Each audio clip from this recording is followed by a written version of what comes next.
അസ്സലാമു അലൈക്കും. അൽഹംദുലില്ലാഹി റബ്ബിൽ ആലമീൻ വസ്സലാത്തു വസ്സലാമു അലാ റസൂലിഹിൽ അമീൻ വഅലാ ആലിഹി വസഹ്ബിഹി അജ്മഈൻ അമ്മാ ബഅദ്. റബ്ബി ഇശ്റഹ് ലി സ്വദ്രി വയസ്സിർ ലി അംരി വഹ്ലുൽ ഉഖ്ദതം മിൻ ലിസാനി യഫ്ഖഹു ഖൗലി. സ്നേഹം നിറഞ്ഞ അള്ളാഹുവിൻ്റെ അതിഥികളെ, അള്ളാഹു സുബ്ഹാനഹു വ തആല നമ്മുടെ ഈ ഒത്തുകൂടൽ ഒരു സ്വാലിഹായ അമലായി സ്വീകരിക്കുമാറാകട്ടെ. നമ്മുടെ യാത്ര പടച്ച റബ്ബ് സഫലീകരിക്കുമാറാകട്ടെ. പരിശുദ്ധ ഹജ്ജ് കർമ്മം നിർവഹിക്കുന്നതിന് വേണ്ടി വിശുദ്ധ മക്കയിൽ നാം എത്തിച്ചേർന്ന് കഴിഞ്ഞു. ഇനിയും നാളെയും അടുത്ത ചില ദിനങ്ങളിലുമായി ഹാജിമാർ മദീനയിലേക്ക് യാത്ര തിരിക്കുകയാണ്. നാളെ രാവിലെ യാത്ര തിരിക്കുന്ന സുഹൃത്തുക്കളുണ്ട്. എന്തിനാണ് മദീന യാത്ര? മദീന യാത്ര നിങ്ങളുടെ മനസ്സിൽ സൃഷ്ടിച്ചുകൊണ്ടിരിക്കുന്ന, മഥിച്ചുകൊണ്ടിരിക്കുന്ന വികാരങ്ങൾ എന്തെല്ലാമാണ്? മക്കയിൽ വന്നതുകൊണ്ട് മദീനയിലും പോകണം എന്നതിനപ്പുറത്തേക്ക് നിങ്ങളുടെ മനസ്സിനെ പിടിച്ചു കുലുക്കുന്ന എന്തെങ്കിലും വിചാരങ്ങൾ നമ്മുടെ മനോനുഗ്രത്തിലുണ്ടോ എന്ന് നമ്മൾ പരിശോധന നടത്തേണ്ടതുണ്ട്. ഒരു വിശ്വാസിയുടെ മനസ്സ് മദീന യാത്രയ്ക്ക് വേണ്ടി തുടിക്കുന്ന മനസ്സായിരിക്കും. നമ്മുടെ ജീവിതത്തിൻ്റെ അടങ്ങാത്ത ആഗ്രഹാഭിലാഷങ്ങളിൽ ഒന്നിൻ്റെ പൂർത്തീകരണത്തിൻ്റെ വേളയിലാണ് നമ്മളുള്ളത്. അതിൽ പ്രധാനപ്പെട്ട ഒന്നാണ് മക്കയിലെന്ന പോലെ മദീനയിലും പോകണം. അള്ളാഹുവിൻ്റെ പ്രവാചകൻ്റെ റൗള ഷരീഫ് കാണണം. പ്രവാചകൻ റസൂലുള്ളാഹി സ്വല്ലല്ലാഹു അലൈഹി വസല്ലമയോട് അസ്സലാമു അലൈക്കും യാ റസൂലല്ലാഹ് എന്ന് പറയണം. പ്രവാചകന്റെ പാദസ്പർശമേറ്റ പുണ്യഭൂമിയിലൂടെ 14 നൂറ്റാണ്ടുകൾക്ക് മുമ്പുള്ള ചരിത്ര സംഭവങ്ങളെ അയവിറക്കിക്കൊണ്ട് നടന്നു പോകണം. മദീന നൽകുന്ന ഒരുപാട് അനുഭവങ്ങളെ ജീവിതത്തിൽ യാഥാർത്ഥ്യവൽക്കരിക്കുവാനുള്ള ദൃഢപ്രതിജ്ഞ എടുക്കണം. ഇങ്ങനെ ഒരുപാട് വിചാരങ്ങളുടെ തള്ളിക്കയറ്റത്തോടുകൂടിയാണ് ഒരു സത്യവിശ്വാസി മദീനയിലേക്ക് യാത്ര തിരിക്കേണ്ടത്. നമുക്കറിയാം, മദീന എന്ന് പറയുന്നത് മദീനത്തുൻ നബി, അല്ലെങ്കിൽ മദീനത്തുർ റസൂൽ, പ്രവാചകൻ റസൂലുള്ളാഹി സ്വല്ലല്ലാഹു അലൈഹി വസല്ലമയുടെ പട്ടണമാണ്. മദീനത്തുൽ മുനവ്വറ പ്രശോഭിതമായ പട്ടണമാണ്. ഇനിയും ഒരുപാട് പേരുകൾ മദീനക്കുണ്ട്. മദീന ഇന്ന് പ്രശോഭിതമാണ്. 14 നൂറ്റാണ്ടുകൾക്ക് മുമ്പ് മദീന പ്രശോഭിതമായിരുന്നില്ല. യഥ്രിബ് എന്ന പേരിൽ ഒരു പ്രദേശമായിരുന്നു മദീന. ഇന്ന് മദീന ലോകത്തിൻ്റെ ശ്രദ്ധാകേന്ദ്രമാണ്. അങ്ങനെയുള്ള ലോകത്തിൻ്റെ ശ്രദ്ധാകേന്ദ്രത്തിലേക്ക് അള്ളാഹുവിൻ്റെ പ്രവാചകൻ്റെ മസ്ജിദുൻ നബവിയിലേക്ക് പ്രവാചകൻ ഇസ്ലാമിക സമൂഹത്തിന് നേതൃത്വം നൽകിയ ചരിത്രത്തിലെ ഇസ്ലാമിൻ്റെ ഏറ്റവും വലിയ ആസ്ഥാനത്തേക്ക്, ഇസ്ലാമിക സന്ദേശം ലോകത്തിൻ്റെ വിവിധ കോണുകളിലേക്ക് പ്രകാശിപ്പിച്ച പ്രവാചകൻ്റെ ആസ്ഥാനത്തേക്ക്, ഇങ്ങനെ ഒരുപാട് ചരിത്രപരമായ പ്രാധാന്യമുള്ള ഒരു പ്രദേശത്തേക്കാണ് നമ്മുടെ യാത്ര. നമ്മുടെ യാത്രയിൽ നമ്മെ മഥിക്കേണ്ടുന്ന ഒരുപാട് വികാരങ്ങളുണ്ട്. അത്തരം വിചാരങ്ങൾ നമ്മെ മഥിക്കുന്നുണ്ടോ എന്ന് നമ്മൾ ആലോചിക്കേണ്ടതുണ്ട്. ചിലപ്പോഴെങ്കിലും അറിയാതെ നമ്മൾ പറഞ്ഞു പോകാറുണ്ട്, തണുപ്പെങ്ങനെയാണ് മദീനയിൽ, യാത്ര എങ്ങനെയായിരിക്കും മദീനയിലേക്ക്, താമസിക്കാനുള്ള സൗകര്യം ഇവിടത്തേതുപോലെ തന്നെ അവിടെ ഉണ്ടോ, അങ്ങനെ തുടങ്ങിയുള്ള ഭൗതിക സൗകര്യങ്ങളുടെ ഒരുപാട് ആശങ്കകളിൽ ഒരിക്കലും നമ്മുടെ മദീന യാത്ര കുടുങ്ങിക്കിടക്കാൻ പാടില്ല. സൗകര്യങ്ങളിലൂടെയുള്ള ഒരു യാത്രയല്ല നമ്മൾ കൊതിക്കേണ്ടത്. നമ്മെ മദീനയിലേക്കുള്ള യാത്രയിൽ ആശങ്കിക്കേണ്ടതും അല്ലെങ്കിൽ ആശങ്കപ്പെടുത്തേണ്ടതും അതാകാൻ പാടില്ല. കാരണം 14 നൂറ്റാണ്ട് മുമ്പ് മഹാനായ പ്രവാചകൻ റസൂലുള്ളാഹി സ്വല്ലല്ലാഹു അലൈഹി വസല്ലം മദീനയിലേക്കൊരു യാത്ര പോയിട്ടുണ്ട്. അന്ന് റസൂലുള്ളാഹി സ്വല്ലല്ലാഹു അലൈഹി വസല്ലമയുടെ മദീന യാത്ര തണുപ്പിനെ അല്ല പ്രവാചകൻ ആശങ്കിച്ചത്, യാത്രയുടെ സൗകര്യത്തെക്കുറിച്ചല്ല പ്രവാചകൻ ചിന്തിച്ചത്. എത്രയാണ് മദീനയിലേക്കുള്ള യാത്ര? നമ്മൾ 5 മണിക്കൂർ കൊണ്ട് അല്ലെങ്കിൽ 6 മണിക്കൂർ കൊണ്ട് വളരെ സുഖസൗകര്യത്തോടുകൂടി എയർ കണ്ടീഷൻ ചെയ്ത വാഹനത്തിലൂടെ നമ്മൾ ഓടിയെത്തുന്ന മദീനയിലേക്ക് ഒരു കാലഘട്ടത്തിൽ മഹാനായ പ്രവാചകൻ റസൂലുള്ളാഹി സ്വല്ലല്ലാഹു അലൈഹി വസല്ലം നടത്തിയ ഒരു യാത്രയുണ്ട് സഹോദരന്മാരെ. 480 കിലോമീറ്ററുള്ള പ്രവാചകന്റെ യാത്ര, വാഹനങ്ങളില്ലാത്ത പ്രവാചകന്റെ യാത്ര. തണുപ്പല്ല പ്രവാചകന്റെ ആശങ്ക, ജീവൻ തന്നെ വിലവൽപ്പിക്കപ്പെട്ട, ജീവന് വരെ വില നിശ്ചയിക്കപ്പെട്ട ഒരു യാത്ര. ശത്രുക്കൾ തങ്ങളെ പിടികൂടിയാൽ ലഭ്യമാകുന്ന 100 ഒട്ടകത്തിനു വേണ്ടി നെട്ടോട്ടം ഓടുമ്പോൾ ശത്രുവിൻ്റെ നെട്ടോട്ടത്തിന് മധ്യേയുള്ള അല്ലാഹുവിൻ്റെ പ്രവാചകന്റെ യാത്ര.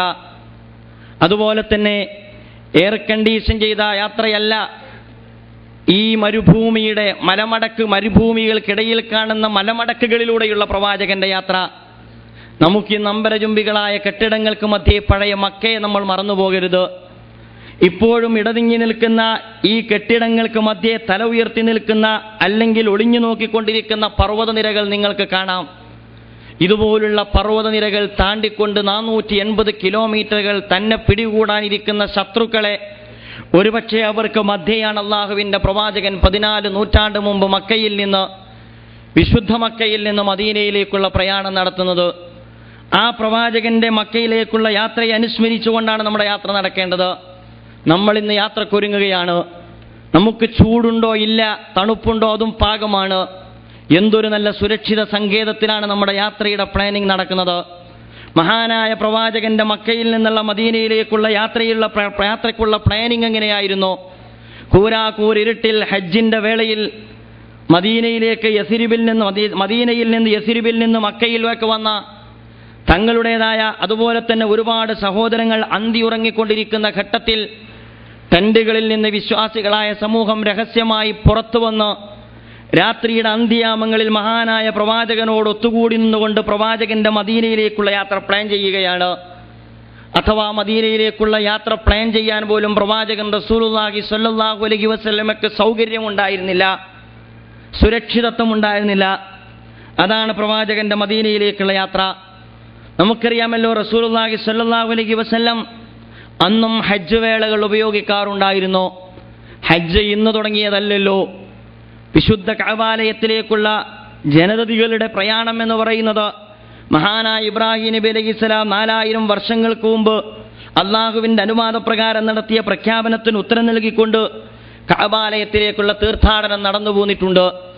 റസൂലുള്ളാഹി സ്വല്ലല്ലാഹു അലൈഹി വസല്ലമക്കും ഇബ്രാഹിം നബി അലൈഹിസ്സലാമിനും ഇടയ്ക്ക് 2500 വർഷക്കാലം. ഈ 2500 വർഷക്കാലത്തിനിടക്കും ഈ വിശുദ്ധ കഅബാലയത്തിൻ്റെ പവിത്രത അല്ലാഹു സുബ്ഹാനഹു വ തആല നിലനിർത്തിയിട്ടുണ്ട്. അപ്പോൾ ആ പ്രയാണം എന്നും കഅബാലയത്തെ കേന്ദ്രീകരിച്ചുകൊണ്ട് നടന്നിട്ടുണ്ടായിരുന്നു. അങ്ങനെ ഹജ്ജ് വേളകളിൽ കടന്നു വരുന്ന ആളുകളോട് റസൂലുള്ളാഹി സ്വല്ലല്ലാഹു അലൈഹി വസല്ലം ഇസ്ലാമിൻ്റെ പ്രബോധനം നിർവഹിക്കാറുണ്ടായിരുന്നു. തീർത്ഥാടനവുമായി വരുന്ന ആളുകളുമായി സംസാരിക്കും. അതുപോലെ തന്നെ പ്രവാചകനെക്കുറിച്ച് പരിചയപ്പെടുത്തും. ഈ പ്രപഞ്ചത്തിൻ്റെ നാഥനെക്കുറിച്ച് അല്ലാഹു സുബ്ഹാനഹു പ്രവാചകൻ റസൂലുള്ളാഹി സ്വല്ലല്ലാഹു അലൈഹി വസല്ലം ആ ജനതയോട് പ്രബോധനം നടത്തും. ഇങ്ങനെയുള്ള പ്രവാചകന്റെ പ്രബോധന പ്രവർത്തനങ്ങൾ ശക്തിപ്പെടുന്നതിൻ്റെ ഭാഗമാണ് പ്രവാചകന്റെ മദീനയിലേക്കുള്ള യാത്രയും രൂപപ്പെട്ടു വരുന്നത്. റസൂലുള്ളാഹി സ്വല്ലല്ലാഹു അലൈഹി വസല്ലമയുടെ നുബൂവത്തിന്റെ 10ാം വർഷത്തിലാണ് 6ഓളം ആളുകൾ യസ്രിബിൽ നിന്ന് പ്രവാചകനുമായി പരിചയപ്പെടുന്നത്. അടുത്ത ഹജ്ജ് വർഷമായപ്പോഴേക്ക് അഥവാ നുബൂവത്തിന്റെ 11ാമത്തെ വർഷത്തിൽ അള്ളാഹുവിൻ്റെ പ്രവാചകന്റെ അടുക്കലേക്ക് വരുന്നത് 6 അല്ല 12 പേരായിരുന്നു. ആ 12 പേരും പ്രവാചകൻ റസൂലുള്ളാഹി സ്വല്ലല്ലാഹു അലൈഹി വസല്ലമയുമായി സംസാരിച്ചു. അവർക്കാള് വേണം, അവർക്ക് ദീന് പഠിക്കണം. നബി തിരുമേനി സ്വല്ലല്ലാഹു അലൈഹി വസല്ലം ആ മദീനയിൽ യസ്രിബിൽ നിന്ന് വന്ന ഈ 12 ആളുകളുടെ കൂടെയാണ് മിസ്അബ് ബിൻ ഉമൈർ റളിയല്ലാഹു അൻഹുവിനെ പറഞ്ഞു വിടുന്നത്. മഹാനായ മിസ്അബ് ബിൻ ഉമൈർ റളിയല്ലാഹു അൻഹു, ആ മിസ്അബ് ബിൻ ഉമൈർ റളിയല്ലാഹു അൻഹുവിനെ മദീനയിലേക്ക് യസ്രിബിലേക്ക് അള്ളാഹുവിൻ്റെ പ്രവാചകന്റെ ആഗമനത്തിന് മുമ്പേ വിശുദ്ധ വേദഗ്രന്ഥം പഠിപ്പിക്കുന്നതിന് വേണ്ടി പറഞ്ഞയച്ചു.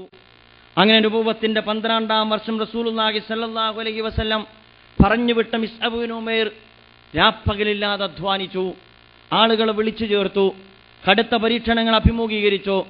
അങ്ങനെ നുബുവത്തിന്റെ 12-ാം വർഷം മക്കയിലേക്ക് യസ്രിബിൽ നിന്ന് വന്ന ആളുകളുടെ എണ്ണം 70-ൽ പരമായിരുന്നു.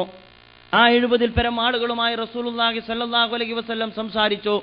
അതാണ് ഞാൻ പറഞ്ഞത്, പ്രവാചകന്റെ മദീന യാത്ര പ്ലാൻ ചെയ്യുന്നത് സുരക്ഷിതമായ ഒരു സങ്കേതത്തിലല്ല. ഇസ്ലാമിലേക്ക് കടന്നു വരാത്ത എന്നാൽ പൃഥുവ്യനായ അബ്ബാസ് ഇബ്നു അബ്ദുൽ മുത്തലിബിന്റെ സാന്നിധ്യത്തിൽ മഹാനായ പ്രവാചകൻ ഈ പറയപ്പെട്ട യസ്രിബിൽ നിന്ന് വന്ന സംഘവുമായി സംസാരിക്കുന്നു. നിങ്ങൾ ഏറ്റെടുക്കുന്ന വ്യക്തി അപകടകാരിയാണ്. നിങ്ങൾ ഏറ്റെടുക്കുന്ന വ്യക്തി അപകടകാരിയാണെന്ന് മാത്രമല്ല, ഈ വ്യക്തിയെ നിങ്ങൾ ഏറ്റെടുത്താൽ ലോകം നിങ്ങളുടെ ശത്രുക്കളാകാൻ പോവുകയാണ്. നിങ്ങൾക്ക് ലോകത്തോട് യുദ്ധം ചെയ്യേണ്ടി വരും. നിങ്ങളുടെ നിലനിൽപ്പിനെ ചോദ്യം ചെയ്യേണ്ടി വരും. അന്നേരം നിങ്ങൾ ഈ പ്രവാചകനെ കൈയൊഴിയാൻ പാടില്ല. ഇല്ല എന്ന കരാർ ഒപ്പിട്ടുകൊണ്ടാണ് അഖബ ഉടമ്പടിയുടെ അടിസ്ഥാനത്തിലാണ് മഹാനായ പ്രവാചകൻ റസൂലുള്ളാഹി സ്വല്ലല്ലാഹു അലൈഹി വസല്ലമയുടെ മദീനയിലേക്കുള്ള പ്രയാണം പ്ലാൻ ചെയ്യപ്പെടുന്നത്. ആദ്യമായി ആര് വന്നു? റസൂലുള്ളാഹി സ്വല്ലല്ലാഹു അലൈഹി വസല്ലമയുടെ സംഘത്തിൽ നിന്ന് മിസ്അബ് ഇബ്നു ഉമൈർ റളിയല്ലാഹു അൻഹു. ചരിത്രത്തിലൂടെ നമ്മൾ കണ്ണോടിക്കണം സുഹൃത്തുക്കളെ. മിസ്അബിന്റെ വിയർപ്പ് കണങ്ങൾ പൊടിഞ്ഞ അല്ലെങ്കിൽ വിയർപ്പ് കണങ്ങൾ ഉറ്റിവീണ മിസ്അബിന്റെ രക്തകണങ്ങൾ കൊണ്ട് ചെഞ്ചായമണിഞ്ഞ മണലിലേക്കാണ്, മലരാരുണ്യത്തിലേക്കാണ് നമ്മുടെ നാളത്തെ പ്രയാണം. ആരായിരുന്നു മിസ്അബ് എന്നൊക്കെ നമ്മൾ അറിയണം. നാം സൗകര്യങ്ങളെക്കുറിച്ച് ചിന്തിക്കുമ്പോൾ, സാങ്കേതിക സംവിധാനങ്ങളെക്കുറിച്ച് ചിന്തിക്കുമ്പോൾ, അതുപോലെ തന്നെ കൊച്ചു കൊച്ചു പ്രയാസങ്ങൾ വരെ പലപ്പോഴും നമ്മെ പ്രയാസപ്പെടുത്തിക്കൊണ്ടിരിക്കുമ്പോൾ ഏതൊരു ചരിത്രത്തിലേക്കാണ് നമ്മുടെ പ്രയാണം എന്ന് നമ്മൾ വിസ്മരിച്ചു പോകാൻ പാടില്ല. ഏതൊരു പ്രവാചകനെയാണ് നമ്മൾ അനുസ്മരിക്കുന്നത് എന്ന് നമ്മൾ ചിന്തിച്ചു പോകാതിരിക്കാൻ പാടില്ല. ഏതൊരു ചരിത്ര സംഭവങ്ങളെയാണ് നമ്മൾ ഇത്തരം ഒരു ആരാധനയിലൂടെ അയവിറക്കുന്നത് എന്ന് നമ്മൾ വിസ്മരിച്ചു പോകാൻ പാടില്ല.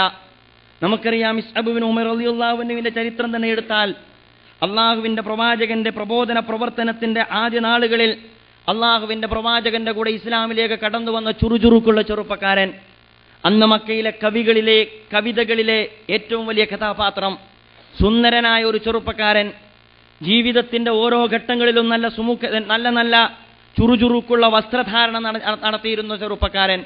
അദ്ദേഹത്തെ സംബന്ധിച്ചിടത്തോളം സമ്പന്ന കുടുംബത്തിൽ, തറവാടിത്തമുള്ള കുടുംബത്തിൽ, അത്യാവശ്യത്തിന് സൗകര്യത്തിന് മധ്യേ ജീവിച്ച മിസ്അബിനെ ആ അറേബ്യയിലെ ഓരോ സ്ത്രീകളും ആഗ്രഹിച്ചു പോയിരുന്നു.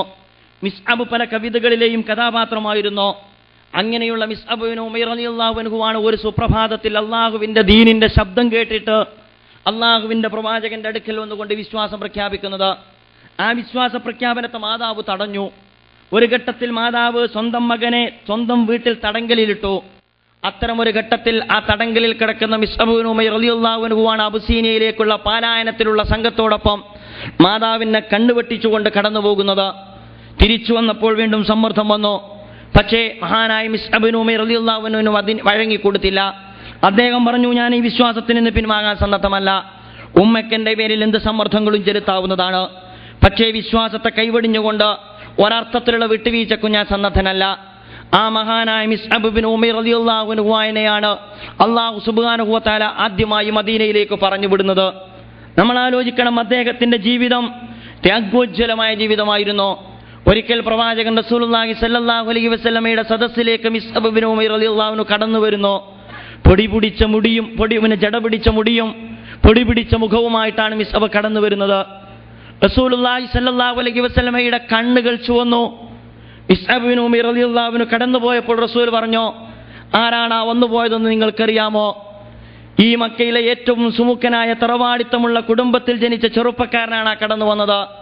അവനെന്തോ ഒരു സുന്ദരനായിരുന്നു. അവൻ എത്ര നല്ല വസ്ത്രധാരണ രീതിയായിരുന്നു.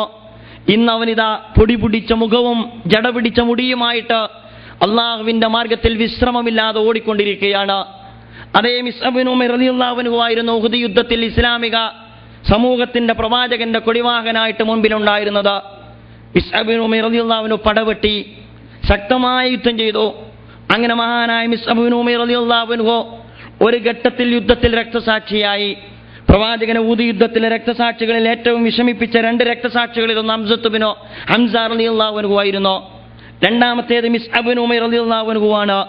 മഹാനായ മിസ്അബ് ഇബ്നു ഉമൈർ റളിയല്ലാഹു അൻഹു അദ്ദേഹത്തിന്റെ അടുക്കൽ റസൂൽ വന്നു. റസൂലുള്ളാഹി സ്വല്ലല്ലാഹു അലൈഹി വസല്ലമയുടെ കണ്ണുകളിൽ നിന്ന് കണ്ണുനീർ ധാരധാരയായി ഒഴുകി. സമ്പന്ന കുടുംബത്തിൽ ജനിച്ച് സമ്പന്നനും സുഖലോലുപനുമായി കഴിഞ്ഞ മിസ്അബിന്റെ ശരീരത്തിലുള്ള വസ്ത്രം അല്പം മാത്രമായിരുന്നു. മര്യാദക്ക് വസ്ത്രം പോലും മിസ്അബിന്റെ കയ്യിലില്ല.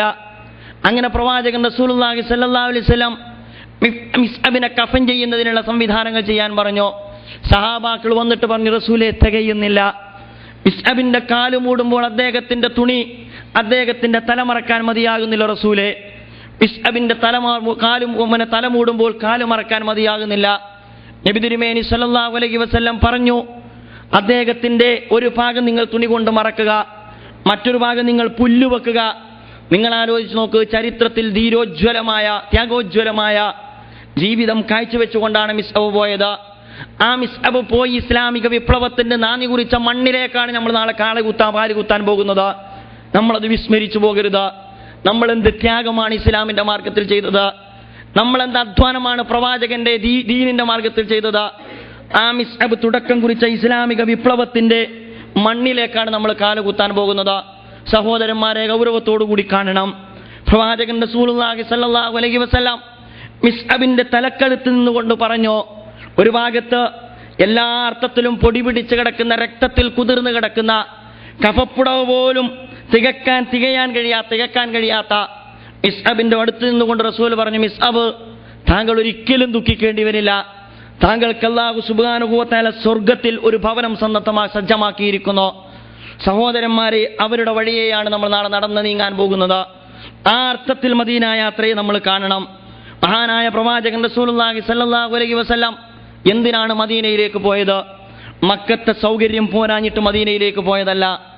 മക്കത്തെ 13 കൊല്ലക്കാലത്ത് നിരന്തരമായ വിശ്രമമില്ലാത്ത ഇസ്ലാമിക പ്രബോധന പ്രവർത്തനങ്ങളുടെ തുടർച്ചയായിട്ടാണ് പ്രവാചകൻ മദീനയിലേക്ക് പോകുന്നത്. ഒരു വിശ്വാസിയുടെ ജീവിത യാത്രയെയാണ് പ്രവാചകൻ അടയാളപ്പെടുത്തുന്നത്. 13 കൊല്ലക്കാലം പരീക്ഷണങ്ങൾ അതിജീവിച്ചുകൊണ്ട് പ്രയാണം നടത്തിയ പ്രവാചകൻ മക്കത്ത് നിന്ന് മദീനത്തേക്ക് പോകുമ്പോൾ ഒളിച്ചോടിയതുമല്ല. പ്രവാചകൻ റസൂലുള്ളാഹി സ്വല്ലല്ലാഹു അലൈഹി വസല്ലമയെ സംബന്ധിച്ചിടത്തോളം മക്കയിലുള്ള ഒരു ജനവിഭാഗത്തോട് തന്നിൽ അർപ്പിതമായ ഉത്തരവാദിത്തം ഭംഗിയായി നിർവഹിച്ചിരിക്കുന്നു. ഇനി മദീന നിവാസികളെ ഇസ്ലാമിന്റെ പാതയിലേക്ക് ക്ഷണിക്കണം, അവരെ വിളിക്കണം. ഇസ്ലാമിന്റെ വളർച്ചയും വികാസവും മദീനയിൽ ഒരു സാധ്യതയായി പ്രവാചകൻ ദർശിക്കുകയാണ്. അങ്ങനെയുള്ളത് കൊണ്ടാണ് പ്രവാചകൻ മക്കത്തിൽ നിന്ന് പോകുന്നതിന് മുമ്പ് അബൂജഹലിനോട് ചോദിക്കുന്നുണ്ട്. അബൂജഹൽ എന്ന് പറഞ്ഞാൽ വിവരക്കേടിന്റെ ബാപ്പ എന്നാണ്, വിവരക്കേടിന്റെ പിതാവ്. അയാൾ വിവരക്കേട് കാണിച്ചത് കൊണ്ട് ചരിത്രത്തിൽ അയാൾക്ക് വന്നുപോയ പേരാണ്. യഥാർത്ഥത്തിൽ അദ്ദേഹത്തിന്റെ പേര് അബുൽ ഹക്കം എന്നാണ്. പ്രവാചകൻ റസൂലുള്ളാഹി സ്വല്ലല്ലാഹു അലൈഹി വസല്ലം അബൂജഹലിനെ വിളിച്ചുകൊണ്ട് ചോദിക്കുന്നുണ്ട്, അല്ല അബുൽ ഹക്കം, നിങ്ങൾക്ക് ഞാൻ കൊണ്ടുവന്ന സത്യദീൻ എന്താണെന്ന് ഇനിയും മനസ്സിലായിട്ടില്ലേ? ആ ഘട്ടത്തിൽ അബുൽ ഹക്കം മറുപടി കൊടുക്കുന്നുണ്ട്, അല്ലയോ മുഹമ്മദേ, താങ്കൾ കൊണ്ടുവന്ന ദീന് മനസ്സിലാകാത്തത് കൊണ്ടല്ല, കൊണ്ടുവന്നത് താങ്കളായതുകൊണ്ടും ഞങ്ങളെപ്പോലുള്ള നേതാക്കന്മാർക്ക് അത് അംഗീകരിക്കുന്നതിന് മടിയുള്ളത് കൊണ്ടുമാണ് അംഗീകരിക്കാത്തത്. താങ്കളെക്കുറിച്ചല്ല പ്രശ്നം, യഥാർത്ഥത്തിൽ ഞങ്ങൾക്കത് മനസ്സിലാകാത്തതുമല്ല. ഞാൻ പറഞ്ഞു വരുന്നത്, ഇസ്ലാമിക സമൂഹത്തിലെ ശത്രുക്കളുടെ കൊടിവാഹകന് വരെ എന്താണ് ഇസ്ലാം എന്ന് പറഞ്ഞ് ബോധ്യപ്പെടുത്തി കൊടുത്തതിന് ശേഷമാണ് മഹാനായ പ്രവാചകന്റെ മദീനയിലേക്കുള്ള യാത്ര. ആ മദീനയിലേക്കുള്ള യാത്രക്ക് മുമ്പ് അനുഭവിക്കേണ്ട എല്ലാ കഷ്ടപ്പാടുകളും അവർ അനുഭവിച്ചിട്ടുണ്ട്. നമ്മൾ ഇന്ന് മക്കയിൽ നിന്ന് മദീനയിലേക്ക് നാളെ യാത്ര പോവുകയാണ്. അള്ളാഹുവിന്റെ പ്രവാചകന്റെ യാത്ര അങ്ങനെയല്ല. നാം തവാഫ് ചെയ്തുകൊണ്ടിരിക്കുന്ന ഹറമിന്റെ ചാരത്തിൽ നിന്ന് സന്തത സഹചാരികളായ ആളുകളുടെ നിരന്തരമായ സമ്മർദ്ദങ്ങളും അതുപോലെ തന്നെ ഒരുപാട് വേവലാതികളും മാവലാതികളും അതുപോലെ തന്നെ തീർത്താൽ തീരാത്ത കണ്ണീർ ചാലുകളും അതുപോലെ തന്നെ വിലമതിക്കാനാകാത്ത രക്തസാക്ഷിത്വവുമൊക്കെ മുന്നിൽ വെച്ചുകൊണ്ടാണ് അള്ളാഹുവിന്റെ പ്രവാചകന്റെ മദീനയിലേക്കുള്ള യാത്ര. ഒരുപാട് സംഭവങ്ങൾ നമുക്കറിയാം. അള്ളാഹുവിന്റെ പ്രവാചകന്റെ പ്രബോധന പ്രവർത്തനം രസകരമായിരുന്നില്ല, അതുപോലെ തന്നെ ഒരിക്കലും സുഖകരമായിരുന്നില്ല. പരീക്ഷണങ്ങളിലൂടെയാണ് പ്രവാചകന്റെ പ്രബോധന പ്രവർത്തനങ്ങൾ മുന്നോട്ട് പോയത്. ഒരു ഘട്ടത്തിൽ പ്രവാചകനോട് ചോദിക്കുന്നുണ്ട്, അലാ തദ്ഉലനാ യാ റസൂലല്ലാ, അലാ തസ്തൻസിറുലനാ യാ റസൂലല്ലാ, അള്ളാഹുവിന്റെ പ്രവാചകരെ, നിങ്ങൾ ഞങ്ങൾക്ക് വേണ്ടി പ്രാർത്ഥിക്കുന്നില്ലേ? നിങ്ങൾ ഞങ്ങൾക്ക് വേണ്ടി ദുആയിരക്കുന്നില്ലേ? ഞങ്ങൾ പരീക്ഷിക്കപ്പെട്ടുകൊണ്ടിരിക്കുകയാണ്. ആരാണ് ചോദിക്കുന്നതെന്നറിയാമോ? ബിലാലിനെ പോലെയുള്ള, ഹബ്ബാബിനെ പോലെയുള്ള, അതുപോലെ തന്നെ അമ്മാറിനെ പോലെയുള്ള, യാസിറിനെ പോലെയുള്ള ഇസ്ലാമിക സമൂഹത്തിൽ പരീക്ഷണത്തിന്റെ തീച്ചൂളയിലൂടെ കടഞ്ഞെടുക്കപ്പെട്ട വിശ്വാസത്തിന്റെ വക്താക്കളാണ്. അള്ളാഹുവിന്റെ പ്രവാചകന്റെ മുമ്പിൽ വന്നുകൊണ്ട് അവർ കേറ്റിരിക്കുന്ന പീഡനമുറകളുടെ പാടുകൾ കാണിച്ചു കൊടുത്തുകൊണ്ട് പ്രവാചകനോട് ചോദിക്കുന്നത്, പ്രവാചകരെ എന്നാണ് ഇതിനൊരു അറുതി? പ്രവാചകനോടുള്ള ചോദ്യമാണ്. അവരോട് റസൂൽ തിരിച്ചു ചോദിച്ച ചോദ്യം എന്റെയും നിങ്ങളുടെയും മനോദുരങ്ങളിൽ കൂരമ്പ് പോലെ തറക്കേണ്ടുന്ന ചോദ്യമാണ്. അള്ളാഹുവിന്റെ പ്രവാചകൻ ചോദിച്ചു, അം ഹസിബ്തും അൻ തദ്ഖുലൽ ജന്ന, വെറുതെ സ്വർഗത്തിലേക്ക് പോകാമെന്ന് നിങ്ങൾ വിചാരിക്കുന്നുണ്ടോ? ആരോടാണ് ചോദ്യം? ഇസ്ലാമിന്റെ മാർഗത്തിൽ പീഡനമുറകൾ ഏറ്റുവാങ്ങിയ പാടുകളുമായി പ്രവാചകന്റെ മുമ്പിൽ നിറകണ്ണുകളോടുകൂടി ഈ ശത്രു സമൂഹത്തെ നിഗ്രഹിച്ചുകൊണ്ട്, ഈ ശത്രു സമൂഹത്തെ നശിപ്പിച്ചുകൊണ്ട് ഒരു മാറ്റത്തിന്റെ, പരിവർത്തനത്തിന്റെ, വിപ്ലവത്തിന്റെ തുടക്കമെന്നാണ് കുറിക്കപ്പെടുക എന്ന് ചോദിക്കുന്ന ഒരു ജനതയോട് പ്രവാചകൻ പറയുകയാണ്, അം ഹസിബ്തും അൻ തദ്ഖുലൽ ജന്ന, വെറുതെ സ്വർഗത്തേക്ക് കടക്കാമെന്ന് നിങ്ങൾ വിചാരിക്കുന്നുണ്ടോ? മസലുല്ലദീന ഖലൗ, പിന്നെ വിശുദ്ധ ഖുർആൻ പിന്നീട് അത് പറയുന്നുണ്ട്, മസലുല്ലദീന ഖലൗ മിൻ ഖബ്ലികും മസ്സത്തുഹുമുൽ ബഅ്സാഉ വൽദറാ വസിൽസിലു ഹത്താ യഖൂലർ റസൂലു വല്ലദീന ആമനൂ മഅഹു മതാ നസ്റുല്ലാഹ്. നിങ്ങൾക്ക് മുമ്പ് ഒരുപാട് സമൂഹം കഴിഞ്ഞു പോയിട്ടുണ്ട്. സ്വർഗത്തിന്റെ പാത സുഗമമായ പാതയല്ല, സ്വർഗത്തിന്റെ പാത എളുപ്പത്തിൽ എത്തിപ്പെടാവുന്ന പാതയല്ല, സ്വർഗത്തിന്റെ പാത സൗകര്യത്തിന്റെ പാതയല്ല, സ്വർഗത്തിന്റെ പാത എല്ലാ അർത്ഥത്തിലും എല്ലാ സൗകര്യങ്ങളോടും കൂടിയുള്ള പാതയല്ല. അതുകൊണ്ട് വിശുദ്ധ ഖുർആൻ പഠിപ്പിച്ചു, നിങ്ങൾക്ക് മുമ്പ് ഒരുപാട് സമൂഹം കഴിഞ്ഞു പോയിട്ടുണ്ട്. ഖലൗ മിൻ ഖബ്ലികും മസ്സത്തുഹുമുൽ ബഅ്സാഉ വൽദറാ, അവർക്ക് പരീക്ഷണങ്ങളും ബുദ്ധിമുട്ടുകളും ദുരിതങ്ങളും അവർ അഭിമുഖീകരിക്കേണ്ടി വന്നു. വസുൽസിലു, അവർ വിറപ്പിക്കപ്പെട്ടു. ഹത്താ യഖൂലർ റസൂലു വല്ലദീന ആമനൂ മഅഹു മതാ നസ്റുല്ലാഹ്, അല്ലാഹുവിന്റെ പ്രവാചകന്മാരും അവരെ പിൻപറ്റിയിരുന്ന ഒരു ജനവിഭാഗവും ചോദിച്ചുപോയി, എപ്പോഴാണ് പടച്ചോനെ ഞങ്ങൾക്ക് സഹായം കിട്ടുക? അങ്ങനെ അള്ളാഹുവിന്റെ ദീൻ വിശ്വസിച്ചതിന്റെ പേരിൽ കടുത്ത പരീക്ഷണങ്ങളാൽ വിറപ്പിക്കപ്പെടുന്ന ഒരു സമൂഹം വരെ കഴിഞ്ഞ കാലത്ത് കഴിഞ്ഞു പോയിട്ടുണ്ട്. അവർക്കാണ് അള്ളാഹു സ്വർഗം കൊടുത്തത്. സഹോദരന്മാരെ, മിസ്അബിന്റെ സ്വർഗത്തിലാണ് നമുക്ക് കടക്കേണ്ടത്, ബിലാലിന്റെ സ്വർഗത്തിലാണ് നമുക്ക് കടക്കേണ്ടത്. അള്ളാഹുവിന്റെ പ്രവാചകൻ അതിതീക്ഷ്ണമായ ചോദ്യം ഉന്നയിച്ച ഈ ഹബ്ബാബിന്റെ സ്വർഗത്തിലാണ് നമുക്ക് കടക്കേണ്ടത്. നമുക്കെന്ത് പാടുകളാണുള്ളത്, നമുക്കെന്ത് പരീക്ഷണങ്ങളാണുള്ളത്, നമുക്കെന്ത് ത്യജിക്കാനാണ് കഴിഞ്ഞത്, നമുക്കെന്ത് ത്യാഗമാണ് സഹിക്കാൻ കഴിഞ്ഞത്. അതുകൊണ്ട് വിശ്വാസത്തിന്റെ പാതയിൽ അണിനിരന്ന സത്യവിശ്വാസികൾ എന്ന നിലക്ക് ജീവിതത്തിന്റെ മുള്ളു നിറഞ്ഞ പാതകൾ തെരഞ്ഞെടുക്കുന്നവനാണ് മദീനയിലേക്കുള്ള യാത്ര. ആദർശത്തിന്റെ പാത തെരഞ്ഞെടുക്കുന്നവനാണ് മക്കയിലേക്കുള്ള യാത്ര. അതുപോലെ തന്നെ തീക്ഷണമായ ജീവിത അന്തരീക്ഷത്തെ വിശ്വാസത്തിന്റെ കരുത്തുകൊണ്ട് അഭിമുഖീകരിക്കുവാൻ സന്നദ്ധമാകുന്നവർക്കാണ് വിശുദ്ധ ഹജ്ജ് കർമ്മം ഉൾപ്പെടെയുള്ള കാര്യങ്ങളുള്ളത്. മഹാനായ പ്രവാചകൻ അവരെ സമാധാനിപ്പിക്കുന്നു. ഞാൻ പറഞ്ഞു വരുന്നത്, ഈ അർത്ഥത്തിലുള്ള ഒരു യാത്രയുടെ തനിയാവർത്തനമാണ് നമ്മൾ നടത്താൻ പോകുന്നത്. തനിയാവർത്തനം നടത്തുക നമുക്ക് സാധ്യമല്ല. പ്രവാചകന്റെ പാദസ്പർശങ്ങളേറ്റ പുണ്യഭൂമിയിലൂടെയാണ് നാം സൗകര്യപൂർവ്വം യാത്ര ചെയ്യാൻ പോകുന്നത്. അതുകൊണ്ട് ഈ ചരിത്രങ്ങൾ അവയർവിറക്കുവാൻ നമുക്ക് കഴിയണം, നമ്മുടെ ജീവിതത്തെ വിലയിരുത്തുവാൻ നമുക്ക് കഴിയണം, പ്രവാചക ജീവിതത്തെ നമ്മുടെ മുമ്പിൽ വെക്കാൻ നമുക്ക് കഴിയണം, പ്രവാചകൻ ജീവിച്ചതിന് വേണ്ടി ജീവിക്കാൻ നമുക്ക് കഴിയണം, പ്രവാചകൻ അധ്വാനിച്ചതിന് വേണ്ടി അധ്വാനിക്കാൻ നമുക്ക് കഴിയണം. പ്രവാചകൻ റസൂലുള്ളാഹി സ്വല്ലല്ലാഹു അലൈഹി വസല്ലം മക്കയിൽ നിന്ന് മദീനയിലേക്ക് യാത്ര ചെയ്ത അന്തരീക്ഷത്തെയും സാഹചര്യത്തെയും മുഖവിലക്കെടുക്കാൻ നമുക്ക് കഴിയണം. ആ പ്രവാചകന്റെ ദിശയിലേക്ക് നമ്മുടെ ജീവിതത്തിന്റെ ദിശ തിരിച്ചു വെക്കുവാൻ നമുക്ക് സാധിക്കണം. അവിടെയാണ് ഒരു ഹാജി വിജയിക്കുന്നത് എന്നെൻ്റെ പ്രിയപ്പെട്ട സുഹൃത്തുക്കളെ മനസ്സിലാക്കേണ്ടതുണ്ട്. റസൂലുള്ളാഹി സ്വല്ലല്ലാഹു അലൈഹി വസല്ലമയുടെ യാത്ര പരീക്ഷണങ്ങൾ നിറഞ്ഞ യാത്രയായിരുന്നു. ഹിജ്റ എന്ന ചരിത്രത്തിലുള്ള ഏറ്റവും സുപ്രധാനമായ സംഭവം നമുക്കെല്ലാവർക്കും അറിയാം. അത് അല്ലാഹുവിന്റെ പ്രവാചകന്റെ മദീനയിലേക്കുള്ള യാത്രയാണ്. വളരെ ആസൂത്രിതമായിരുന്നു. അതേസമയം പ്രവാചകൻ റസൂലുള്ളാഹി സ്വല്ലല്ലാഹു അലൈഹി വസല്ലം ആ യാത്ര നടത്തുന്നത് വളരെ ഭീകരമായ ഒരു അന്തരീക്ഷത്തിലായിരുന്നു. നബി തിരുമേനി സല്ലല്ലാഹു അലൈഹി വസല്ലമയും കൂട്ടരും അക്കബയിൽ വെച്ചുകൊണ്ട് പ്രവാചകനും അവരും കരാർ വെക്കപ്പെട്ടിരിക്കുന്നു എന്ന് തിരിച്ചറിഞ്ഞയിടത്ത് നിന്ന് ശത്രുക്കൾ പ്രവാചകനെതിരെ ഗൂഢാലോചന നടത്തുന്നു. എന്നിട്ടവർ പ്രവാചകനെ വധിക്കണമെന്ന് തീരുമാനിക്കുകയും പ്രവാചകനെ വധിക്കുന്നതിന് വേണ്ടിയുള്ള എല്ലാ ആസൂത്രണങ്ങളും അവർ നടത്തുന്നു. ആരാണ് പ്രവാചകനെ വധിക്കേണ്ടത്? അള്ളാഹുവിന്റെ പ്രവാചകനെ വധിക്കേണ്ടത് ആര് എന്ന കാര്യത്തിൽ അവർക്ക് അഭിപ്രായ വ്യത്യാസമില്ല. ഓരോ ഗോത്രത്തിൽ നിന്നും ഓരോരുത്തർ വരണം. എങ്കിലേ പ്രവാചകന്റെ വധത്തിൽ ഒരു ഗോത്രം മാത്രം പഴിചാരപ്പെടാതിരിക്കുകയുള്ളൂ. അങ്ങനെ എല്ലാ ഗോത്രത്തിന്റെയും പങ്കാളിത്തത്തോടു കൂടി അള്ളാഹുവിന്റെ പ്രവാചകനെ വധിക്കണം. പ്രവാചകൻ മദീനയിലേക്ക് പോകാൻ പാടില്ല. അള്ളാഹുവിന്റെ പ്രവാചകൻ മദീനയിലേക്ക് പോയാൽ, മദീനയിലുള്ള ജനങ്ങൾ പ്രവാചകനെ സ്വീകരിച്ചാൽ, അങ്ങനെ മദീനയിൽ ഇസ്ലാം വിജയിച്ചാൽ, അങ്ങനെ ഇസ്ലാം ലോകത്തേക്ക് പടർന്നു പിടിച്ചാൽ തങ്ങളുടെ സ്വാധീനത്തെയാണ് അത് തകർക്കാൻ പോകുന്നത്. ഇത്തരത്തിലുള്ള ഒരു ഗൂഢാലോചനയുടെ മുമ്പിൽ വെച്ചുകൊണ്ടാണ് മഹാനായ പ്രവാചകൻ റസൂലുള്ളാഹി സ്വല്ലല്ലാഹു അലൈഹി വസല്ലം അദ്ദേഹത്തിന്റെ യാത്ര ആരംഭിക്കുന്നത് എന്ന് നമ്മൾ മനസ്സിലാക്കേണ്ടതുണ്ട്.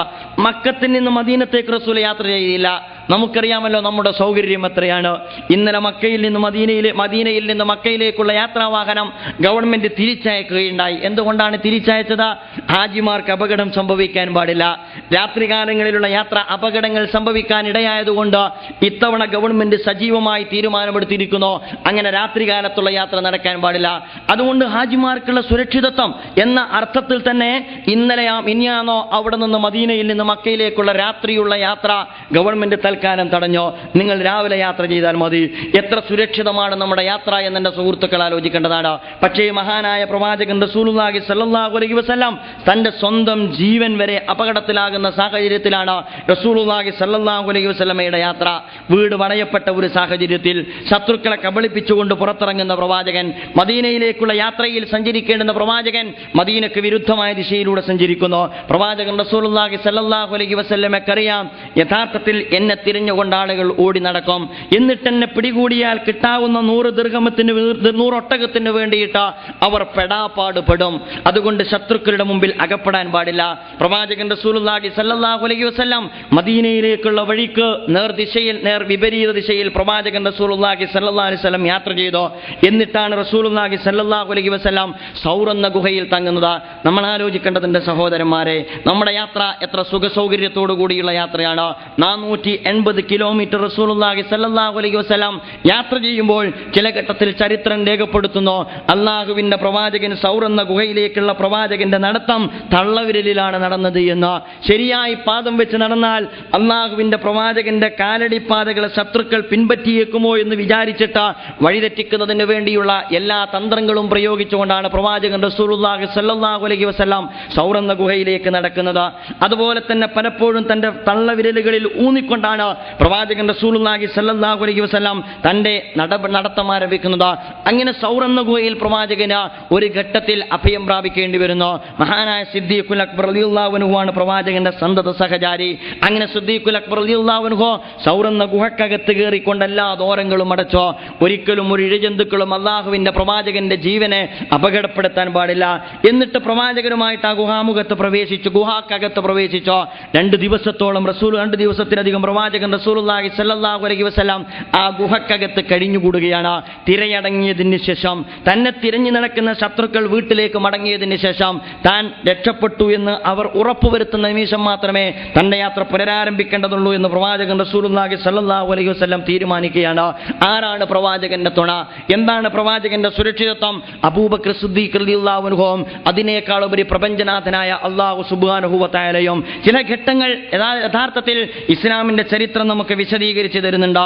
ഒരുപാട് ഘട്ടങ്ങൾ പ്രവാചകൻ റസൂലുള്ളാഹി സ്വല്ലല്ലാഹു അലൈഹി വസല്ലമയോട് സിദ്ദീഖുൽ അക്ബർ കാണിച്ച പ്രതിബദ്ധതയുടെ വ്യത്യസ്തമായ സാഹചര്യങ്ങൾ നമുക്ക് റസൂലുള്ളാഹി സ്വല്ലല്ലാഹു അലൈഹി വസല്ലമയുടെ ജീവിതത്തിൽ നിന്ന് വായിച്ചെടുക്കാൻ കഴിയുന്നു. അള്ളാഹുവിന്റെ റസൂലിന് സൗർ എന്ന ഗുഹയിൽ കയറിപ്പറ്റാൻ കഴിയുന്നില്ല. ഒരു ഘട്ടത്തിൽ സിദ്ദീഖുൽ അക്ബർ റളിയല്ലാഹു അൻഹു അദ്ദേഹത്തെ തന്റെ തോളിലേറ്റിക്കൊണ്ടുവരെ നടന്നു എന്ന് ചരിത്രം രേഖപ്പെടുത്തുന്നു. റസൂലുള്ളാഹിയുമായി കുന്നുകയറുന്ന സിദ്ദീഖുൽ അക്ബറിനെ നിങ്ങൾക്ക് മനസ്സിൽ നിങ്ങൾക്ക് ഓർക്കാൻ കഴിയുന്നുണ്ടോ? അങ്ങനെ അകത്ത് കയറുന്ന പ്രവാചകനെ തന്റെ സ്വന്തം ജീവൻ വരെ അപകടപ്പെടുത്തിക്കൊണ്ടാണ് സിദ്ദീഖുൽ അക്ബർ റളിയല്ലാഹു അൻഹു വളരെ ശ്രദ്ധയോടുകൂടി അദ്ദേഹം കാത്തു സൂക്ഷിക്കുന്നത്. ഒരു ഘട്ടത്തിൽ സിദ്ദീഖുൽ അക്ബർ റളിയല്ലാഹു അൻഹുവിന്റെ മടിയിൽ കിടന്നുകൊണ്ട് മഹാനായ പ്രവാചകൻ റസൂലുള്ളാഹി സ്വല്ലല്ലാഹു അലൈഹി വസല്ലം മയങ്ങുകയാണ്. മയങ്ങിക്കൊണ്ടിരിക്കെ സിദ്ദീഖുൽ അക്ബർ റളിയല്ലാഹു അൻഹുവിന്റെ കാലിൽ ഒരു പ്രാണി കടിച്ചോ. വേദന കൊണ്ട് സിദ്ദീഖുൽ അക്ബർ പുളയുകയാണ്.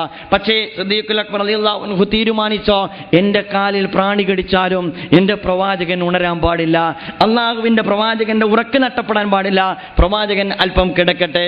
ഒരു ഘട്ടത്തിൽ ആ വേദന കടിച്ചിറക്കിക്കൊണ്ട് കഴിഞ്ഞുകൂടുന്ന സിദ്ദീഖുൽ അക്ബർ റളിയല്ലാഹു അൻഹുവിന്റെ കണ്ണിൽ നിന്ന് കണ്ണുനീര് ധാരധാരയായി ഒഴുകി. വേദന കൊണ്ട് പിടയുന്ന സിദ്ദീഖുൽ അക്ബർ റളിയല്ലാഹു അൻഹുവിന്റെ കണ്ണിൽ നിന്നൊഴുകുന്ന കണ്ണുനീർ പ്രവാചകൻ റസൂലുള്ളാഹി സ്വല്ലല്ലാഹു അലൈഹി വസല്ലമയുടെ ശരീരത്തിലേക്ക് ഉറ്റുവീണപ്പോൾ റസൂലുള്ളാഹി സ്വല്ലല്ലാഹു അലൈഹി വസല്ലം കണ്ണു തുറന്നുകൊണ്ട് ചോദിച്ചോ, എന്താണ് സിദ്ദീഖുൽ അക്ബർ പറ്റിയത്? ആ ഘട്ടത്തിലാണ് സിദ്ദീഖുൽ അക്ബർ റളിയല്ലാഹു അൻഹു തനിക്ക് സംഭവിച്ച പ്രയാസം റസൂലുള്ളാഹി സ്വല്ലല്ലാഹു അലൈഹി വസല്ലമയുമായി പങ്കുവെക്കുന്നത്. സഹോദരന്മാരെ, പല ഘട്ടങ്ങളും ഉണ്ടായി. ഒരു ഘട്ടത്തിൽ ഗുഹാമുഖത്തതാ ശത്രുക്കൾ എത്തി നിൽക്കുന്നു. ശത്രുക്കളുടെ പാദമാണ് തൊട്ടുമുന്നിൽ കാണുന്നത്. നബി തിരുമേനി സ്വല്ലല്ലാഹു അലൈഹി വസല്ലമയോട് സിദ്ദീഖുൽ അക്ബർ റളിയല്ലാഹു അൻഹു ചോദിച്ചോ, യാ റസൂലല്ലാഹ്, അള്ളാഹുവിന്റെ പ്രവാചകരെ, അവരെങ്ങാനും ഒന്ന് കുനിഞ്ഞാൽ നമ്മുടെ അവസ്ഥ എന്തായിരിക്കും പ്രവാചകരെ? നമ്മുടെ എല്ലാ പ്ലാനുകളും തെറ്റാൻ പോവുകയാണ്. പോവുകയാണ്. നമ്മുടെ എല്ലാ ആസൂത്രണങ്ങളും പാളാൻ പോവുകയാണ്. പ്രവാചകൻ റസൂലുള്ളാഹി സ്വല്ലല്ലാഹു അലൈഹി വസല്ലമയോട് സിദ്ദീഖുൽ അക്ബർ റളിയല്ലാഹു അൻഹു ഈ അർത്ഥത്തിൽ പ്രതികരിച്ചപ്പോൾ മഹാനായ പ്രവാചകൻ നബി തിരുമേനി സ്വല്ലല്ലാഹു അലൈഹി വസല്ലം സിദ്ദീഖുൽ അക്ബർ റളിയല്ലാഹു അൻഹുവിനോട് ചോദിക്കുന്നുണ്ട്, അബൂബക്കർ, അല്ല അബൂബക്കർ സിദ്ദീഖ്, താങ്കൾ എന്താണ് വിചാരിച്ചത്? അല്ലാഹു സാലിസുഹുമാ, നമ്മൾ രണ്ടുപേരും ഉള്ളൂ എന്നാണോ താങ്കൾ വിചാരിച്ചത്? അല്ലാഹു സാലിസുഹുമാ, അല്ലാഹു സുബ്ഹാനഹു വ തആല മൂന്നാമനായിട്ട് നമ്മുടെ കൂടെയുണ്ട്. സഹോദരന്മാരെ, നമുക്ക് ഈ വിശ്വാസം കാത്തു സൂക്ഷിക്കാൻ കഴിയാറുണ്ടോ? ഒരു ഘട്ടത്തിൽ ഒരു മദീന യാത്രയുടെ വഴിയിൽ അല്ലെങ്കിൽ പ്രവാചകന്റെ പലായനത്തിന്റെ വഴിയിൽ സൗർ എന്ന ഗുഹയിൽ തങ്ങിക്കൊണ്ടിരിക്കെ ഗുഹാമുഖത്ത് എത്തി നിൽക്കുന്ന ശത്രുവിന്റെ പാദം കണ്ടിരിക്കുന്ന പ്രവാചകൻ റസൂലുള്ളാഹി സ്വല്ലല്ലാഹു അലൈഹി വസല്ലം തന്നെ അനുചരനോട് പറയുന്നു, എന്തിനാണ് ഭയപ്പെടുന്നത്? അല്ലാഹു സാലിസുഹുമാ, മൂന്നാമനായിട്ട് നമ്മുടെ കൂടെ അല്ലാഹു ഉണ്ട്. ജീവിതത്തിന്റെ പ്രതിസന്ധിയുടെ ഘട്ടത്തിൽ മൂന്നാമനായ ഒരു അല്ലാഹുവിനെ, രണ്ടാമനായ ഒരു അല്ലാഹുവിനെ മനസ്സിൽ ധ്യാനിക്കാൻ സഹോദരന്മാരെ നമുക്ക് കഴിയാറുണ്ടോ? അത് കഴിയുന്നിടത്താണ് നമ്മുടെ മദീന യാത്ര സഫലീകരിക്കപ്പെടുന്നത്. ആ അർത്ഥത്തിൽ ഒരു കാഴ്ചപ്പാട് ജീവിതത്തിൽ രൂപപ്പെട്ടു വരുന്നിടത്താണ് പ്രവാചകന്റെ യാത്ര വളരെയേറെ പ്ലാനിങ്ങോടുകൂടിയായിരുന്നു. ഇന്ന് ഏറ്റവും കൂടുതൽ ആസൂത്രണമില്ലാത്ത സമുദായം ഏത് എന്ന് ചോദിച്ചാൽ മുസ്ലിം ഉമ്മത്താണ്. അതിന് നമ്മളാണ് ഉത്തരവാദികൾ എന്ന് നമ്മൾ മനസ്സിലാക്കണം. ഇസ്ലാമിക സമൂഹത്തിന് ഒരുപാട് പഠിക്കാനുള്ള പാഠം അള്ളാഹുവിന്റെ പ്രവാചകന്റെ, ആദ്യത്തെ പ്രവാചകന്റെ ഹിജ്റ ഉൾപ്പെടെയുള്ള പ്രവാചകന്റെ ഇത്തരങ്ങളിൽ പാലായനങ്ങളിൽ നമുക്ക് കാണാൻ കഴിയുന്നതാണ്. നബി തിരുമേനി സല്ലല്ലാഹു അലൈഹി വസല്ലം മദീനയിലേക്ക് പോയില്ല. പ്രവാചകൻ സൗർ എന്ന ഗുഹയിൽ വിപരീത ദിശയിൽ പ്രവാചകൻ സഞ്ചരിച്ചോ. എന്നിട്ട് റസൂലുള്ളാഹി സല്ലല്ലാഹു അലൈഹി വസല്ലമയ്ക്ക് ഗുഹക്കകത്തേക്ക് വിവരങ്ങൾ ലഭിക്കുന്നതിന് വേണ്ടി ഒരുപാട് സംവിധാനങ്ങൾ റസൂലുള്ളാഹി സല്ലല്ലാഹു അലൈഹി വസല്ലം ഏർപ്പെടുത്തി. അബ്ദുല്ലാ റളിയല്ലാഹു അൻഹുവിനെ ചുമതലപ്പെടുത്തി വിവരങ്ങൾ കിട്ടാൻ കമ്മ്യൂണിക്കേഷൻ വകുപ്പ് ഏൽപ്പിച്ചത് അബ്ദുല്ലാ റളിയല്ലാഹു അൻഹുവിനെയാണ്. അതുപോലെ തന്നെ പ്രവാചകൻ റസൂലുള്ളാഹി സ്വല്ലല്ലാഹു അലൈഹി വസല്ലം അസ്മാ റളിയല്ലാഹു അൻഹയെ ഏൽപ്പിച്ചു. സിദ്ദീഖുൽ അക്ബർ റളിയല്ലാഹു അൻഹുവിന്റെ മകൾ അസ്മാ റളിയല്ലാഹു അൻഹയെ ഏൽപ്പിച്ചു ഭക്ഷണം കൊണ്ടുവരാൻ. അതുപോലെ തന്നെ ആമിർ ഇബ്നു ഫുഹൈർ എന്ന് പറയുന്ന അള്ളാഹുവിന്റെ പ്രവാചകന്റെ മുമ്പിനെ സിദ്ദീഖുൽ അക്ബറിന്റെ നേതൃത്വത്തിൽ ആമിർ ഇബ്നു ഫുഹൈറിനെ, ആട്ടിടയനെ, ആടുമേയ്ക്കാൻ ഏൽപ്പിച്ചു. നിങ്ങൾ ആലോചിച്ച് നോക്കുക, അബ്ദുല്ലാ റളിയല്ലാഹു അൻഹു മക്കയിൽ നടക്കുന്ന സംഭവ വികാസങ്ങൾ പ്രവാചകനോട് റിപ്പോർട്ട് ചെയ്യുന്നു. അതുപോലെ തന്നെ അസ്മാ റളിയല്ലാഹു അൻഹു പ്രവാചകൻ നബി തിരുമേനി സല്ലല്ലാഹു അലൈഹി വസല്ലമക്കും സിദ്ദീഖുൽ അക്ബർ റളിയല്ലാഹു അൻഹുവിനും കിലോമീറ്ററുകൾ താണ്ടി ആ മലമടക്കുകൾക്കിടയിലൂടെ ഭക്ഷണം കൊണ്ടുവന്ന് കൊടുക്കുന്നു. അത് കഴിഞ്ഞാൽ അവർ നടന്നുപോയ കാലടിപ്പാടുകൾ മായ്ച്ചു കളഞ്ഞുകൊണ്ട് ആമിർ ഇബ്നു ഫുഹൈർ അദ്ദേഹത്തിന്റെ ആട്ടിൻപറ്റങ്ങളെ ഗുഹാമുഖത്തുകൂടി തെളിച്ചു കൊണ്ടുപോകുന്നു. ഇങ്ങനെയുള്ള വളരെ ആസൂത്രിതമായ നീക്കമാണ് പ്രവാചകൻ റസൂലുള്ളാഹി സ്വല്ലല്ലാഹു അലൈഹി വസല്ലം നടത്തുന്നത്. പ്രവാചകന്റെ വഴികാട്ടിയും അബ്ദുല്ലാ ഇബ്നു ഉറൈഖിദ് എന്ന് പറയുന്ന വ്യക്തിത്വമായിരുന്നു. അദ്ദേഹം ഒരു മുശ്രിക്കായിരുന്നു. ഞാൻ പറഞ്ഞു വരുന്നത് എല്ലാ അർത്ഥത്തിനുമുള്ള പ്ലാനിങ്ങോടുകൂടി, എന്നാൽ തന്നെ പിടികൂടുന്ന ശത്രുക്കൾ തന്നെ പിടികൂടാൻ വേണ്ടി നെട്ടോട്ടം ഓടിക്കൊണ്ടിരിക്കുന്നതിന് ഇടയ്ക്ക് ഒരുപാട് ത്യാഗം സഹിച്ചുകൊണ്ടാണ് റസൂലുള്ളാഹി സ്വല്ലല്ലാഹു അലൈഹി വസല്ലം മദീനയിലേക്ക് പ്രയാണം നടത്തുന്നത്. നമ്മുടെ മദീനയിലേക്കുള്ള സുഖസൗകര്യത്തോടു കൂടിയുള്ള പ്രയാണത്തിന് മധ്യേ അള്ളാഹുവിന്റെ പ്രവാചകന്റെ ത്യാഗോജ്വലമായ മദീന യാത്രയെ അനുസ്മരിക്കുവാൻ നമുക്ക് സാധിക്കുന്നിടത്താണ്. അത് അനുസ്മരിക്കുന്നതോടൊപ്പം തന്നെ പ്രവാചകൻ റസൂലുള്ളാഹി സ്വല്ലല്ലാഹു അലൈഹി വസല്ലം അത്തരം ഒരു യാത്ര നടത്തേണ്ടി വന്ന ജീവിത സാഹചര്യവും പ്രവാചകനെ അതിലേക്ക് നയിച്ച, പ്രവാചകൻ ഉയർത്തിപ്പിടിച്ച ആദർശവും ജീവിത കാഴ്ചപ്പാടും നമ്മുടെ കൂടി ജീവിതത്തിന്റെ കാഴ്ചപ്പാടായി മാറുന്നതോടുകൂടി മാത്രമേ യഥാർത്ഥത്തിൽ നമുക്ക് മദീന യാത്ര സഫലീകരിക്കാൻ കഴിയുകയുള്ളൂ എന്ന് എൻ്റെ പ്രിയപ്പെട്ട സുഹൃത്തുക്കൾ മനസ്സിലാക്കേണ്ടതുണ്ട്. ഒരുപാട് സംഭവങ്ങൾ ഇതുമായി ബന്ധപ്പെട്ട് നമുക്ക് കാണാൻ കഴിയുന്നതാണ്. അങ്ങനെ പ്രവാചകൻ റസൂലുള്ളാഹി സ്വല്ലല്ലാഹു അലൈഹി വസല്ലമയും കൂട്ടരും മക്കയിൽ നിന്ന് കിലോമീറ്ററുകൾ താണ്ടി നമുക്കിന്നറിയാവുന്ന ഖുബ എന്ന് പറയുന്ന സ്ഥലത്ത് പ്രവാചകൻ എത്തുന്നു. മദീനയിലേക്ക് ഏതാനും കിലോമീറ്ററുകളാണ് പിന്നീട് അവശേഷിക്കുന്നത്. ഇങ്ങനെ ഖുബ എന്ന സ്ഥലത്ത് പ്രവാചകൻ എത്തിച്ചേരാനുള്ള സാഹചര്യം ചരിത്രം വിശദീകരിക്കുന്നത് അള്ളാഹുവിന്റെ പ്രവാചകനുമായി അഖബ ഉടമ്പടിയിൽ ഒപ്പുവെക്കപ്പെട്ടതിന് ശേഷം ഏറ്റവും കൂടുതൽ ആളുകൾ ഇസ്ലാമുമായി ബന്ധപ്പെട്ട് ജീവിച്ചിരുന്ന അല്പം പ്രവാചകന് സ്വാധീനമുള്ള മേഖലയായിരുന്നു ഖുബ. ഖുബയിൽ പ്രവാചകൻ ഇറങ്ങി. എന്നിട്ട് ഖുബയിലുള്ള ആളുകളുമായി പ്രവാചകൻ സംസാരിച്ചോ. മദീനയിലുള്ള ജനങ്ങളുടെ അവസ്ഥാവിശേഷങ്ങൾ പ്രവാചകൻ റസൂലുള്ളാഹി സ്വല്ലല്ലാഹു അലൈഹി വസല്ലം മനസ്സിലാക്കി. എന്നതിന് ശേഷമാണ് റസൂലുള്ളാഹി സ്വല്ലല്ലാഹു അലൈഹി വസല്ലം ഖുബയിൽ നിന്ന് മദീനയിലേക്ക് റസൂലുള്ളാഹി സ്വല്ലല്ലാഹു അലൈഹി വസല്ലമയുടെ യാത്ര നിർവഹിക്കുന്നത് എന്ന് നമ്മൾ മനസ്സിലാക്കേണ്ടതുണ്ട്. ആ മദീന പട്ടണം പ്രവാചകനെ സ്വീകരിച്ചത് അങ്ങേയറ്റത്തെ ആവേശത്തോടു കൂടിയായിരുന്നു. റസൂലുള്ളാഹി സ്വല്ലല്ലാഹു അലൈഹി വസല്ലമയെ അവർ കാത്തിരിക്കലായിരുന്നു. മക്കയിൽ നിന്ന് പ്രവാചകൻ മദീനയിലേക്ക് പുറപ്പെട്ടിട്ടുണ്ട്. എപ്പോഴാണ് അല്ലാഹുവിന്റെ പ്രവാചകൻ എത്തുക? സ്ത്രീകളും കുട്ടികളും പലപ്പോഴും വീട്ടുമുറ്റത്തിറങ്ങി അവർക്ക് കിട്ടാവുന്ന ഉയരമുള്ള പ്രദേശങ്ങളിൽ കയറി നിന്ന് അള്ളാഹുവിന്റെ പ്രവാചകന്റെയും സിദ്ദീഖുൽ അക്ബറിന്റെയും യാത്രാവാഹനത്തെയും കാത്തുകെട്ടിക്കിടക്കുന്ന ചാട്ടുകെട്ടിക്കിടക്കുന്ന ഒരു അന്തരീക്ഷത്തെ ചരിത്രം നമുക്ക് വിശദീകരിച്ചു തരുന്നുണ്ട്. അവർക്ക് റസൂലുള്ളാഹി സ്വല്ലല്ലാഹു അലൈഹി വസല്ലമയെ വേണമായിരുന്നു, അവർക്ക് പ്രവാചകന്റെ നേതൃത്വം ആവശ്യമുണ്ടായിരുന്നു.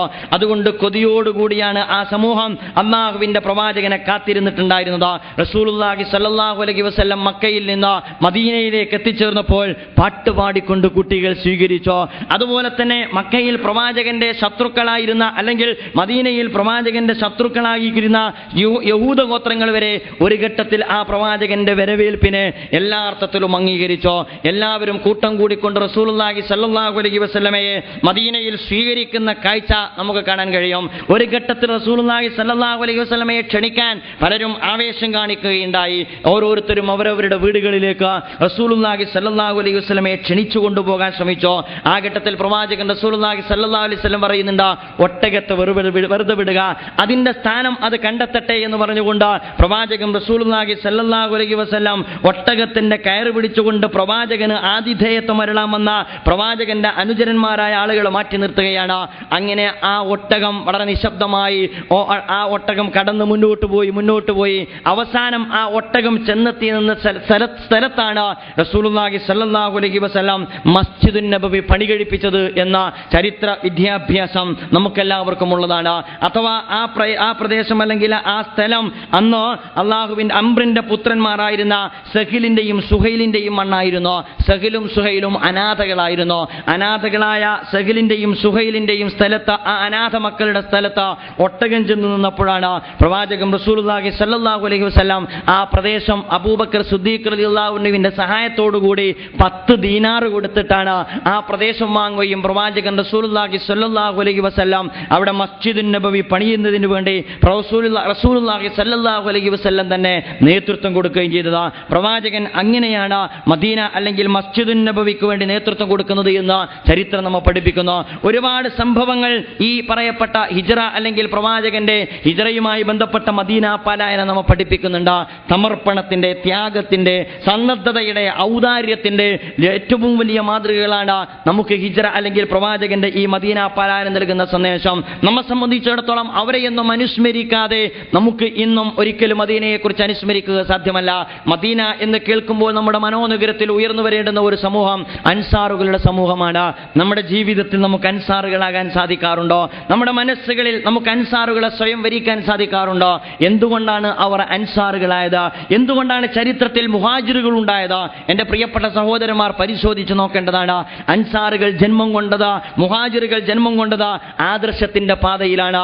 ഒരു വിഭാഗം മുഹാജിറുകളാകുന്നത് ആദർശത്തിന്റെ വിളിയാളം കേട്ടുകൊണ്ട്, പ്രവാചകന്റെ വിളിയാളം കേട്ടുകൊണ്ട് മക്കത്തിൽ നിന്ന് മദീനത്തേക്ക് പോകണമെന്ന പ്രവാചകന്റെ ആജ്ഞ സ്വീകരിച്ചത് കൊണ്ടാണ് ഒരു വിഭാഗം ആളുകൾ വീട് വിട്ടിറങ്ങി മുഹാജിറുകളായി മാറുന്നത്. മറ്റൊരു വിഭാഗം അൻസാറുകളാകുന്നത് മക്കയിൽ നിന്ന് നിങ്ങളുടെ സഹോദരന്മാർ വന്നിരിക്കുന്നു, അവരെ നിങ്ങൾ സ്വീകരിക്കണം എന്ന് പറയേണ്ട താമസം ഓരോരുത്തരും അവരവർക്ക് കിട്ടിയിരിക്കുന്ന മക്കയിൽ നിന്നുള്ള അതിഥിയെയും കൊണ്ട് വീട്ടിലേക്ക് പോകുന്നു. എന്നിട്ട് സ്വന്തം വീട് പകുത്തു കൊടുക്കുന്നു, സ്വന്തം തോട്ടം പകുത്തു കൊടുക്കുന്നു, കയ്യിലുള്ള സമ്പത്ത് പകുത്തു കൊടുക്കുന്നു. സഹോദരന്മാരെ, സ്വന്തം നെഞ്ചത്ത് കൈവച്ചുകൊണ്ട് നമ്മൾ സ്വന്തത്തോട് ചോദിച്ചു നോക്കേണ്ടതുണ്ട്. സ്വന്തത്തിലുള്ളത് സ്വന്തം സഹോദരന് വേണ്ടി പകുത്തു കൊടുക്കുന്നത് പോയിട്ട് വിശാലത കാണിക്കുവാനുള്ള മനസ്സ് നമുക്ക് ജീവിതത്തിൽ ആർജിച്ചെടുക്കാൻ സാധിച്ചിട്ടുണ്ടോ? അങ്ങനെയുള്ള നമ്മുടെ ഉരുണ്ടുകൂടിയ അല്ലെങ്കിൽ കടുത്തുപോയ നമ്മുടെ മനസ്സുകളെ സംബന്ധിച്ചിടത്തോളം ആ മനസ്സുകളിൽ ഇതുപോലുള്ള ഔദാര്യത്തിന്റെ കൊച്ചു കൊച്ചു നീരുറവകളെങ്കിലും സൃഷ്ടിക്കാൻ നമുക്ക് കഴിഞ്ഞിട്ടില്ല എങ്കിൽ അൻസാറുകളുടെ ചരിത്രം അനുസ്മരിക്കുന്നതിന് അർത്ഥമില്ല എന്നെൻ്റെ സഹോദരന്മാർ മനസ്സിലാക്കേണ്ടതുണ്ട്. നമ്മുടെ ജീവിതത്തിന്റെ ഒരുപാട് മാലിന്യങ്ങളെ കഴുകിക്കളയാനാണ് നമ്മുടെ വിശുദ്ധ ഹജ്ജ്. നമ്മുടെ ജീവിതത്തിലുള്ള ഒരുപാട് തിന്മകളെ കടപുഴക്കിയെറിയാനുള്ളതാണ് നമ്മുടെ വിശുദ്ധ ഹജ്ജ്. നമ്മുടെ ജീവിതത്തിലുള്ള ഒരുപാട് ദുശീലങ്ങളെ ഇല്ലായ്മ ചെയ്യാനുള്ളതാണ് നമ്മുടെ വിശുദ്ധ ഹജ്ജ്. ആ അർത്ഥത്തിൽ ഇത്തരത്തിലുള്ള ചരിത്രത്തിലെ വ്യക്തിത്വങ്ങളെ നമ്മൾ അനുസ്മരിക്കുമ്പോൾ അവരുടെ ജീവിതം നമുക്ക് നൽകുന്ന ഒരുപാട് സന്ദേശങ്ങളെ നമ്മുടെ ജീവിതത്തിൽ പകർത്തുവാൻ നമുക്ക് സാധിക്കേണ്ടതായിട്ടുണ്ട്. അല്ലാഹു സുബ്ഹാനഹു വ തആല അല്ലാഹുവിന്റെ പ്രവാചകൻ ഈ പറയപ്പെട്ട മദീന നിവാസികളോട് മക്കക്കാരെ സ്വീകരിക്കണമെന്ന് പറഞ്ഞപ്പോൾ അവർ ഇരുകൈയും നീട്ടി സ്വീകരിക്കുകയാണ്. എന്നിട്ട് അവർക്ക് വേണ്ട സൗകര്യങ്ങൾ ഒരുക്കി കൊടുക്കുകയാണ്. അതുകൊണ്ടാണ് അവർക്ക് അൻസാറുകൾ എന്ന ചരിത്രത്തിൽ നാമകരണം ഉണ്ടായത്. ത്യാഗത്തിന്റെ അതുപോലെ തന്നെ ജ്വലിക്കുന്ന മാതൃകകളായി കൊണ്ടാണ് മക്കത്തിൽ നിന്ന് മദീനത്തേക്ക് ഒരു വിഭാഗം പ്രവാചകന്റെ കൂടെ പലായനം ചെയ്തത്. നമ്മുടെ പലായനത്തിന്റെ സമയത്തിന്റെ മുടക്കെത്രയാണ്. നമ്മൾ ആലോചിക്കേണ്ടതാണ് സഹോദരന്മാരെ, നഷ്ടമില്ലാത്ത ഒരു യാത്ര നമ്മൾ ആലോചിക്കേണ്ടതുണ്ട്. അല്ലാഹു സുബ്ഹാനഹു വ തആല നമുക്ക് നൽകിയിരിക്കുന്ന നിഅമത്ത് ആലോചിച്ച് നോക്കുമ്പോൾ നമ്മൾ എന്താണ് അല്ലാഹുവിന് തിരിച്ചു കൊടുത്തിട്ടുള്ളത്? നമ്മുടെ ശരീരത്തിൽ നിന്ന്, നമ്മുടെ ആരോഗ്യത്തിൽ നിന്ന്, നമ്മുടെ അധ്വാനത്തിൽ നിന്ന്, നമ്മുടെ സമയത്തിൽ നിന്ന്, നമ്മുടെ പരിശ്രമങ്ങളിൽ നിന്ന്, നമ്മുടെ ജീവിതത്തിൽ നിന്ന്, നമ്മുടെ സമ്പത്തിൽ നിന്ന്, നമ്മുടെ ഓരോ ചിന്തകളിൽ നിന്ന്, നമ്മുടെ മനസ്സുകളിലുള്ള ഒരുപാട് ഓർമ്മകളിൽ നിന്ന് നമുക്ക് എത്രമാത്രം പടച്ചറബ് അല്ലാഹു സുബ്ഹാനഹു വ തആലക്ക് വേണ്ടി നീക്കിവെക്കാൻ കഴിഞ്ഞു എന്ന് നമ്മൾ ആലോചിക്കേണ്ടതുണ്ട്. അത് നീക്കിവെക്കാത്തവൻ അൻസാറുകൾ അനുധാവനം ചെയ്യുക സാധ്യമല്ല. അത് നീക്കിവെക്കാത്തവന് മദീന യാത്രക്ക് പ്രസക്തിയില്ല. നമ്മൾ ആലോചിക്കണം, സമർപ്പണത്തിന്റെയും ഔദാര്യത്തിന്റെയും അതുപോലെ തന്നെ സന്നദ്ധതയുടെയും ഒരുപാട് നിറകുടങ്ങളെയാണ് മദീന മണ്ണിൽ നിന്ന് നമ്മൾ അനുസ്മരിച്ചുകൊണ്ടിരിക്കുന്നത് എന്ന യാഥാർത്ഥ്യം എൻ്റെ പ്രിയപ്പെട്ട സുഹൃത്തുക്കൾ മനസ്സിലാക്കേണ്ടതുണ്ട്. നിങ്ങൾ ആലോചിച്ചു നോക്കൂ, മക്കത്തിൽ നിന്ന് പോയ ആളുകളും അങ്ങനെ തന്നെയാണ്. മക്കത്തിൽ നിന്ന് പോയ മുഹാജിറുകളെ പോലെ പോകാൻ നമുക്ക് സാധ്യമാകണം. മദീനയിൽ അവരെ സ്വീകരിച്ച അൻസാറുകളെ പോലെ മടങ്ങാൻ നമുക്ക് സാധ്യമാകണം. സഹോദരന്മാരെ, അത് വലിയ ഒരു ജീവിതമാണ്, അത് വലിയ ഒരു മനസ്സാണ്. ആ മനസ്സിന്റെ ചെറിയ ഒരു അംശമെങ്കിലും നമുക്ക് ഈ യാത്രയിലൂടെ കരഗതമാക്കാൻ കഴിയേണ്ടതുണ്ട്. മക്കയിൽ നിന്ന് പോയ മുഹാജിറുകളെ പോലെ പോകാൻ, അതുപോലെ തന്നെ മക്കയിൽ നിന്ന് ചെന്ന മുഹാജിറുകളെ സ്വീകരിച്ച അൻസാറുകളെ പോലെ മടങ്ങാൻ നമുക്ക് ഓരോരുത്തർക്കും സാധിച്ചാൽ നമുക്ക് പിന്നെ ഈ വിശുദ്ധ തീർത്ഥാടനത്തിന്റെ രംഗത്ത് നമുക്ക് അതിനേക്കാൾ വലിയ ലാഭം ലഭിക്കാനില്ല. പടച്ച റബ്ബ് അതിന്റെ ഒരളവോളമെങ്കിലും അവരുടെ ജീവിതത്തിന്റെ മൂല്യങ്ങളെ ആവാഹിച്ചുകൊണ്ട് മദീന യാത്രയിൽ നിന്ന് തിരിച്ചു പോരാൻ നമുക്ക് തൗഫീക്ക് നൽകുമാറാകട്ടെ. ഞാൻ വളരെ അർത്ഥവത്തായിട്ടാണ് എൻ്റെ സഹോദരന്മാരെ ഉണർത്തുന്നത്. മുഹാജിറുകൾ പോകുന്നു, എന്തിനു വേണ്ടി പോകുന്നു? ആദർശത്തിന് വേണ്ടി പോകുന്നു, മറ്റൊന്നിനും വേണ്ടിയല്ല അവർ പോകുന്നത്. നമുക്ക് വീട് വിടാൻ സന്നദ്ധമാണോ? നമ്മൾ നാട് വിടാൻ സന്നദ്ധമാണോ? നമുക്ക് 10-40 ദിവസം വീട്ടിൽ നിന്ന് ഈ വിശുദ്ധ ഹജ്ജ് കർമ്മത്തിന് പുറപ്പെട്ടപ്പോഴേക്ക് നമ്മുടെ മനസ്സിൽ ഇപ്പോഴും പലപ്പോഴും അസ്വസ്ഥതകളില്ലേ? നമുക്ക് വീടിനെ കുറിച്ച് വ്യഥകളാണ്, അതുപോലെ തന്നെ കുടുംബത്തെക്കുറിച്ച് വേവലാതികളാണ്, അതുപോലെ തന്നെ കുട്ടികളെ കുറിച്ച് ആശങ്കകളാണ്, അതുപോലെ തന്നെ സമ്പത്തിനെ കുറിച്ച് ഒരുപാട് പ്രയാസങ്ങളാണ്. സഹോദരന്മാരെ, ആദർശത്തിന്റെ പാതയിൽ നമുക്ക് പിന്നെ എന്നാണ് നമ്മുടെ ജീവിതത്തിൽ ഒരുപാട് സമയം നീക്കി വെക്കാൻ കഴിയുക? അല്ലാഹുവിന്റെ പ്രവാചകൻ തന്റെ അനുചരന്മാരോട് ഒരു ഘട്ടത്തിൽ പറയുന്നു, മക്കയിലുള്ള ദൗത്യം നമ്മൾ പൂർത്തീകരിച്ചു കഴിഞ്ഞോ, ഇനി ഇതാ നമ്മൾ മദീനയിലേക്ക് പോവുകയാണ്. മദീനയിൽ നമുക്ക് പുതിയ മേച്ചിൽപ്പുറങ്ങളുണ്ട്, അവിടെ നമ്മെ സ്വീകരിക്കാൻ ആളുകളുണ്ട്, അവർക്ക് അവിടെ നമുക്ക് അവർ നേതൃത്വ പദവി ഉൾപ്പെടെയുള്ള ഒരുപാട് സാധ്യതകൾ നമ്മുടെ മുമ്പിൽ തുറന്നു വെക്കപ്പെട്ടിട്ടുണ്ട്. അതുകൊണ്ട് നിങ്ങൾ പുറപ്പെടുക. മഹാനായ പ്രവാചകൻ റസൂലുള്ളാഹി സ്വല്ലല്ലാഹു അലൈഹി വസല്ലമയുടെ നിർദ്ദേശം കേട്ടപ്പോൾ മുഹാജിറുകളായ ആളുകൾ ഇറങ്ങി പുറപ്പെടുന്നു. സമ്പത്തുള്ളവൻ സമ്പത്ത് ഉപേക്ഷിച്ചിട്ട്, കുടുംബമുള്ളവൻ കുടുംബം ഉപേക്ഷിച്ചിട്ട്, ഭാര്യയും ഭർത്താവും തമ്മിൽ പിരിഞ്ഞിട്ട്, മാതാപിതാക്കളും കുട്ടികളും തമ്മിൽ പിരിഞ്ഞിട്ട്, ഇങ്ങനെ ഒരുപാട് കെട്ടുപാടുകൾ, അല്ലെങ്കിൽ ഭൗതികതയുടെ അല്ലെങ്കിൽ ലൗകികതയുടെ ഒരുപാട് സംവിധാനങ്ങളെ അങ്ങ് മക്കത്ത് ഉപേക്ഷിച്ചുകൊണ്ട് അള്ളാഹുവിന്റെ പ്രവാചകന്റെ പിന്നാലെ സ്വർഗമെന്ന ജീവിതത്തിന്റെ അത്യുന്നതമായ ലക്ഷ്യം മാത്രം മനസ്സിൽ ധ്യാനിച്ചുകൊണ്ട് എല്ലാം ത്യജിച്ച് ഇറങ്ങിപ്പുറപ്പെടുന്ന ഒരു സമൂഹത്തെയാണ് നമ്മൾ മുഹാജിറുകളിലൂടെ വായിച്ചെടുത്തുകൊണ്ടിരിക്കുന്നത്. അവർ ഇതേ മക്കയിൽ നിന്നാണ് പുറപ്പെട്ടത്. അവർ ഇതേ കഅബാലയത്തിന്റെ പരിസരത്ത് നിന്നാണ് ആസൂത്രണം ചെയ്തത്. അവർ ഇതേ പരിസരത്ത് നിന്നാണ് അവരുടെ യാത്ര ആരംഭിച്ചത്. സഹോദരന്മാരെ, അവർ ആരംഭിച്ചയിടത്ത് നിന്ന് നമ്മൾ ആരംഭിക്കാൻ പോവുകയാണ്. അവർ പോയയിടത്തേക്ക് നമ്മൾ പോകാൻ പോവുകയാണ്. അവർ തീരുമാനമെടുത്തയിടത്ത് നമ്മളും തീരുമാനമെടുത്തിരിക്കുകയാണ്. പക്ഷേ അവരുടെ ക്വാളിറ്റി എൻ്റെ സുഹൃത്തുക്കളെ നമുക്ക് ആർജിക്കാൻ കഴിയണം. അവരുടെ വിശ്വാസം നമുക്ക് നമുക്ക് ജീവിതത്തിൽ പൂർണ്ണമായ അർത്ഥത്തിൽ ശിരസ വഹിക്കാൻ കഴിയണം. മഹാനായ പ്രവാചകൻ റസൂലുള്ളാഹി സ്വല്ലല്ലാഹു അലൈഹി വസല്ലമയുടെ കൂടെ ഇറങ്ങിപ്പുറപ്പെട്ട ഒരുപാട് വ്യക്തിത്വങ്ങളുടെ ത്യാഗോജ്വലമായ ചിത്രങ്ങൾ നമുക്ക് മുമ്പിലുണ്ട്. ഉമ്മു സൽമാ റളിയല്ലാഹു അൻഹയുടെ കഥ നിങ്ങൾക്കറിയാം. ഉമ്മു സൽമാ റളിയല്ലാഹു അൻഹും അബൂ സൽമാ റളിയല്ലാഹു അൻഹും അഥവാ കുടുംബസമേതം റസൂലുള്ളാഹി സ്വല്ലല്ലാഹു അലൈഹി വസല്ലമയുടെ കൂടെ ഹിജ്റയ്ക്ക് വേണ്ടി പുറപ്പെടുകയാണ്. മദീനയിലേക്ക് പുറപ്പെടുകയാണ്. മക്കത്ത് നിന്ന് പുറപ്പെടുകയാണ്. കഅബയുടെ ചാരത്ത് നിന്ന് പുറപ്പെടുകയാണ്. അങ്ങനെ കഅബയുടെ ചാരത്ത് നിന്ന് നമ്മളൊക്കെ നടന്നുകൊണ്ടിരിക്കുന്ന ഈ പരിസര പ്രദേശത്ത് നിന്ന് മഹാനായ ഉമ്മു സൽമാ റളിയല്ലാഹു അൻഹും മഹദിയായ ഉമ്മു സൽമാ റളിയല്ലാഹു അൻഹും അതുപോലെ തന്നെ അബൂ സൽമാ റളിയല്ലാഹു അൻഹും അതുപോലെ തന്നെ തന്റെ കുട്ടിയും ഒന്നിച്ചുള്ള ഒരു യാത്ര, റസൂലിന്റെ വിളിക്ക് ഉത്തരം നൽകിക്കൊണ്ടുള്ള യാത്ര. അങ്ങനെ ഒട്ടകത്തെ തയ്യാർ ചെയ്തോ. ഉമ്മു സൽമാ റളിയല്ലാഹു അൻഹ പറയുന്നു, ഒട്ടകത്തെ തയ്യാർ ചെയ്തതിനു ശേഷം കുട്ടിയെ ഞങ്ങൾ ഒട്ടകപ്പുറത്ത് വെച്ചോ. അത് കഴിഞ്ഞിട്ട് എന്നെ ഒട്ടകപ്പുറത്ത് കയറ്റി, എന്നിട്ട് ഒട്ടകത്തിന്റെ കടിഞ്ഞാണം പിടിച്ചിട്ട് അബൂ സൽമാ റളിയല്ലാഹു അൻഹു മുന്നോട്ട് പോയപ്പോൾ പ്രവാചകന്റെ ശത്രുക്കൾ വന്നു, എങ്ങോട്ടാണ് നിങ്ങൾ പോകുന്നത്? ആരാണ് നിന്നെ ഈ കുടുംബത്തെ കൊണ്ടുപോകുവാൻ അനുവാദം തന്നത്? അങ്ങനെ മഹാനായ അബൂ സൽമാ റളിയല്ലാഹു അൻഹുവിനെ ആ കുടുംബത്തിൽ നിന്ന് വേർപ്പെടുത്തി. എന്നിട്ട് ഒട്ടകത്തിന്റെ കയറ് പിടിച്ചു വാങ്ങി, എടോ വിട്ടോ, തനിക്ക് മദീനത്തേക്ക് പോകാം, തനിക്ക് മദീനത്തേക്ക് പോകാം. അത് കഴിഞ്ഞിട്ട് ഉമ്മു സൽമാ റളിയല്ലാഹു അൻഹ ആ സ്വന്തം കുഞ്ഞുമായിട്ട് ഒട്ടകപ്പുറത്തിരിക്കുമ്പോൾ അഥവാ ഉമ്മു സൽമ റളിയല്ലാഹു അൻഹ ആ കുഞ്ഞുമായി ഒട്ടകപ്പുറത്തിരിക്കുന്ന ഘട്ടത്തിലാണ് മറ്റ് അദ്ദേഹത്തിന്റെ കുടുംബം കടന്നു വരുന്നത്. ഭാര്യയിൽ നിന്ന് നിങ്ങൾ ഈ കുട്ടി ഭർത്താവിനെ അകറ്റിയിരിക്കെ യഥാർത്ഥത്തിൽ കുട്ടിയെ ഞങ്ങളാണ് കൊണ്ടുപോകുന്നത്. അബൂ സൽമയുടെ കുടുംബം വന്നിട്ട് കുട്ടിയെയും പിടിച്ചു കൊണ്ടുപോകുന്നു. നിങ്ങൾ ആലോചിച്ച് നോക്കുക, ഭർത്താവും കുടുംബവും ഒന്നിച്ച് ഹിജ്റ പോകാൻ നിൽക്കുന്ന ഘട്ടത്തിലാണ് ഒരു ഘട്ടത്തിൽ ആ ഒട്ടകപ്പുറത്ത് നിന്ന് കുഞ്ഞിനെ ഭർത്താവിന്റെ കൂട്ടുകാർ കൊണ്ടുപോകുന്ന, ശത്രുക്കൾ തന്റെ ഭർത്താവിനെ കൊണ്ടുപോകുന്ന, എന്നിട്ട് ഉമ്മു സൽമ റളിയല്ലാഹു അൻഹ തനിച്ചാകുന്ന ഒരു സാഹചര്യം. കുടുംബങ്ങൾ അവരെ കൊണ്ടുപോയിട്ട് വീട്ടിൽ കൊണ്ടുപോയി തളക്കുന്നു. സഹോദരന്മാരെ, നമ്മൾ ആലോചിക്കണം, നമുക്ക് നമ്മുടെ മദീന യാത്രയിൽ, നമുക്കൊന്നിച്ചുള്ള യാത്രയിൽ പോലും നമുക്ക് എന്തെല്ലാം പ്രയാസങ്ങളാണ് നമ്മൾ പറയാറുള്ളത്. മഹാനായ പ്രവാചകന്റെ കൂടെയുള്ള പ്രയാണമാണ്. ആ പ്രയാണത്തിനാണ് ഒരു കുടുംബത്തെ മൂന്നാക്കി വിഭജിച്ചിരിക്കുന്നത്.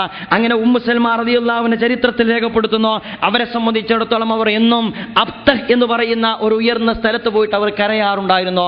എവിടെയാണ് എൻ്റെ കുട്ടി, എവിടെയാണ് എൻ്റെ ഭർത്താവ്, അവർ കരയാറുണ്ടായിരുന്നു. നമുക്കറിയാം, ഒരു ഘട്ടത്തിൽ അവരുടെ പിതൃവ്യ സഹോദരൻ വന്നുകൊണ്ട് ചോദിച്ചോ, എന്താണ് പ്രശ്നം? ഒറ്റൊന്നുമല്ല പ്രശ്നം, അള്ളാഹുവിന്റെ പ്രവാചകന്റെ വിളിക്ക് ഉത്തരം നൽകിക്കൊണ്ട് മദീനയിലേക്ക് യാത്ര തിരിക്കാൻ തീരുമാനിച്ചതാണ്. പക്ഷേ കുടുംബം സമ്മതിക്കുന്നില്ല. അവർ നിങ്ങൾക്ക് എന്തുകൊണ്ട് വെറുതെ വിട്ടുകൂടാ? പിതൃവ്യ സഹോദരന്റെ നിർദ്ദേശമനുസരിച്ചുകൊണ്ട് പുറത്തു വിട്ടപ്പോൾ ഉമ്മു സൽമ റളിയല്ലാഹു അൻഹ തനിച്ചാണ്. ആ ഒരു ഘട്ടത്തിൽ ആ തനിച്ചുള്ള ഉമ്മു സൽമ റളിയല്ലാഹു അൻഹ പിന്നീട് തന്റെ കുട്ടിയെയും വാങ്ങിക്കൊണ്ട് അവർ യാത്ര തിരിക്കുന്നു. എങ്ങോട്ടാണ് യാത്ര? മദീനയിലേക്കാണ് യാത്ര. എവിടെ നിന്നാണ് യാത്ര? മക്കത്തിൽ നിന്നാണ് യാത്ര. എത്രയാണ് യാത്ര? 480 കിലോമീറ്ററാണ് യാത്ര. വിശ്വാസം എന്ന കരുത്തല്ലാതെ, വിശ്വാസം എന്ന വെളിച്ചമല്ലാതെ, വിശ്വാസം എന്ന വഴികാട്ടിയല്ലാതെ, വിശ്വാസം എന്ന ആത്മവിശ്വാസമല്ലാതെ, വിശ്വാസം എന്ന ധൈര്യമല്ലാതെ അവരുടെ കയ്യിൽ ഭൗതികമായ യാതൊരു സന്നാഹങ്ങളുമില്ല. അതൊന്നുമില്ലാത്ത ഉമ്മു സൽമ റളിയല്ലാഹു അൻഹ തന്റെ കുഞ്ഞുമായി കൊണ്ട് മദീനയിലേക്ക് യാത്ര തിരിക്കുന്നു. സഹോദരന്മാരെ, മദീനയിലേക്കുള്ള യാത്ര തിരിക്കുമ്പോഴാണ് ഉസ്മാൻ ഇബ്നു തൽഹ ഉമ്മു സൽമ റളിയല്ലാഹു അൻഹയെ കാണുന്നത്. എങ്ങോട്ടാണ് മഹദി, ബനു ഉമയ്യത്തെ എങ്ങോട്ടാണ് താങ്കൾ പോകുന്നത്? ഞാൻ പ്രവാചകന്റെ വിളിയാളം കേട്ടിട്ട് മദീനത്തേക്ക് പോവുകയാണ്. ഉസ്മാൻ ഇബ്നു തൽഹ റളിയല്ലാഹു അൻഹു ഉടൻ തന്നെ ഈ ഉമ്മു സൽമ റളിയല്ലാഹു അൻഹയെ ഈ മദീനയിലേക്ക് വഴി കാണിച്ചു കൊടുക്കുന്നു. ഉമ്മു സൽമ റളിയല്ലാഹു അൻഹു പറയുന്നു, അങ്ങനെ വഴിയോരത്ത് ഞങ്ങൾ രാത്രിയാകുമ്പോൾ തങ്ങുമ്പോൾ ഒട്ടകപ്പുറത്ത് തന്നെ നിർത്തി ഇറക്കിയിട്ട് ദൂരെ പോയിട്ട് ഉസ്മാൻ ഇബ്നു തൽഹ റളിയല്ലാഹു അൻഹു കടന്നുറങ്ങാം. എന്നിട്ട് വീണ്ടും യാത്ര ആരംഭിക്കാം. ഞാനുമായി സന്ധിക്കേണ്ടി വരുമ്പോൾ വളരെ ദൂരം പോയി നിൽക്കാം. അവസാനം ഖുബ എന്ന് പറയുന്ന സ്ഥലത്തെത്തിയപ്പോൾ പറഞ്ഞു, അതാ നിന്റെ അഖിലുകാർ അവിടെ നിൽക്കുന്നുണ്ട്, നിനക്ക് പോകാം. എന്നിട്ട് ഉമ്മു സൽമ റളിയല്ലാഹു അൻഹ പറയുന്നു, ഇസ്ലാമിന്റെ മാർഗത്തിൽ ഒരു കുടുംബം അനുഭവിക്കുന്നുണ്ട്, നിന്റെ പരമാവധി അനുഭവിച്ച കുടുംബമാണ് ഉമ്മു സൽമയുടെ കുടുംബം. അതുപോലെ തന്നെ ഏറ്റവും നല്ല വ്യക്തിത്വത്തിന്റെ ഉടമയാണ് ഉസ്മാൻ ഇബ്നു തൽഹ റളിയല്ലാഹു അൻഹു എന്ന് അവർ ചരിത്രത്തിൽ രേഖപ്പെടുത്തുന്നതായിട്ട് നമുക്ക് കണ്ടെത്താൻ കഴിയും. ഇത്തരത്തിലുള്ള നിരവധി അനുഭവങ്ങൾ നമുക്കറിയാമല്ലോ. റോമക്കാരനായ ശുഐബ് റളിയല്ലാഹു അൻഹു മക്കത്തിൽ നിന്ന് മദീനത്തേക്ക് പോകാൻ പോവുകയാണ്. ശുഐബ് റളിയല്ലാഹു അൻഹു മക്കത്തിൽ നിന്ന് മദീനത്തിലേക്ക് പോകാൻ തീരുമാനിച്ചപ്പോൾ എല്ലാ അർത്ഥത്തിലുമുള്ള സന്നാഹങ്ങളുമായിട്ട് അദ്ദേഹം ഇറങ്ങിത്തിരിക്കുമ്പോൾ ശുഐബ് റളിയല്ലാഹു അൻഹു മുമ്പിൽ തടസ്സം സൃഷ്ടിക്കുന്നതാരാണ്? ശുഐബ് റളിയല്ലാഹു അൻഹുവിന്റെ മുമ്പിൽ തടസ്സം സൃഷ്ടിക്കുന്നത് മറ്റാരുമല്ല, പ്രവാചകന്റെ ശത്രുക്കൾ.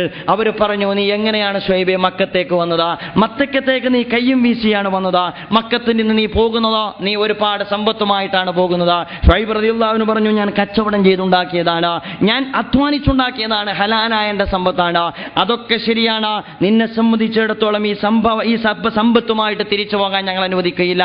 ഉടൻ തന്നെ ശുഐബ് റളിയല്ലാഹു അൻഹു ചോദിക്കുന്ന ഒരു ചോദ്യമുണ്ട്, എൻ്റെ മദീനയിലേക്കുള്ള പ്രയാണത്തിന് തടസ്സം എൻ്റെ കൂടെ നിൽക്കുന്ന ഈ കച്ചവടച്ചരക്കാണ് എന്നാണോ നിങ്ങൾ പറയുന്നത്?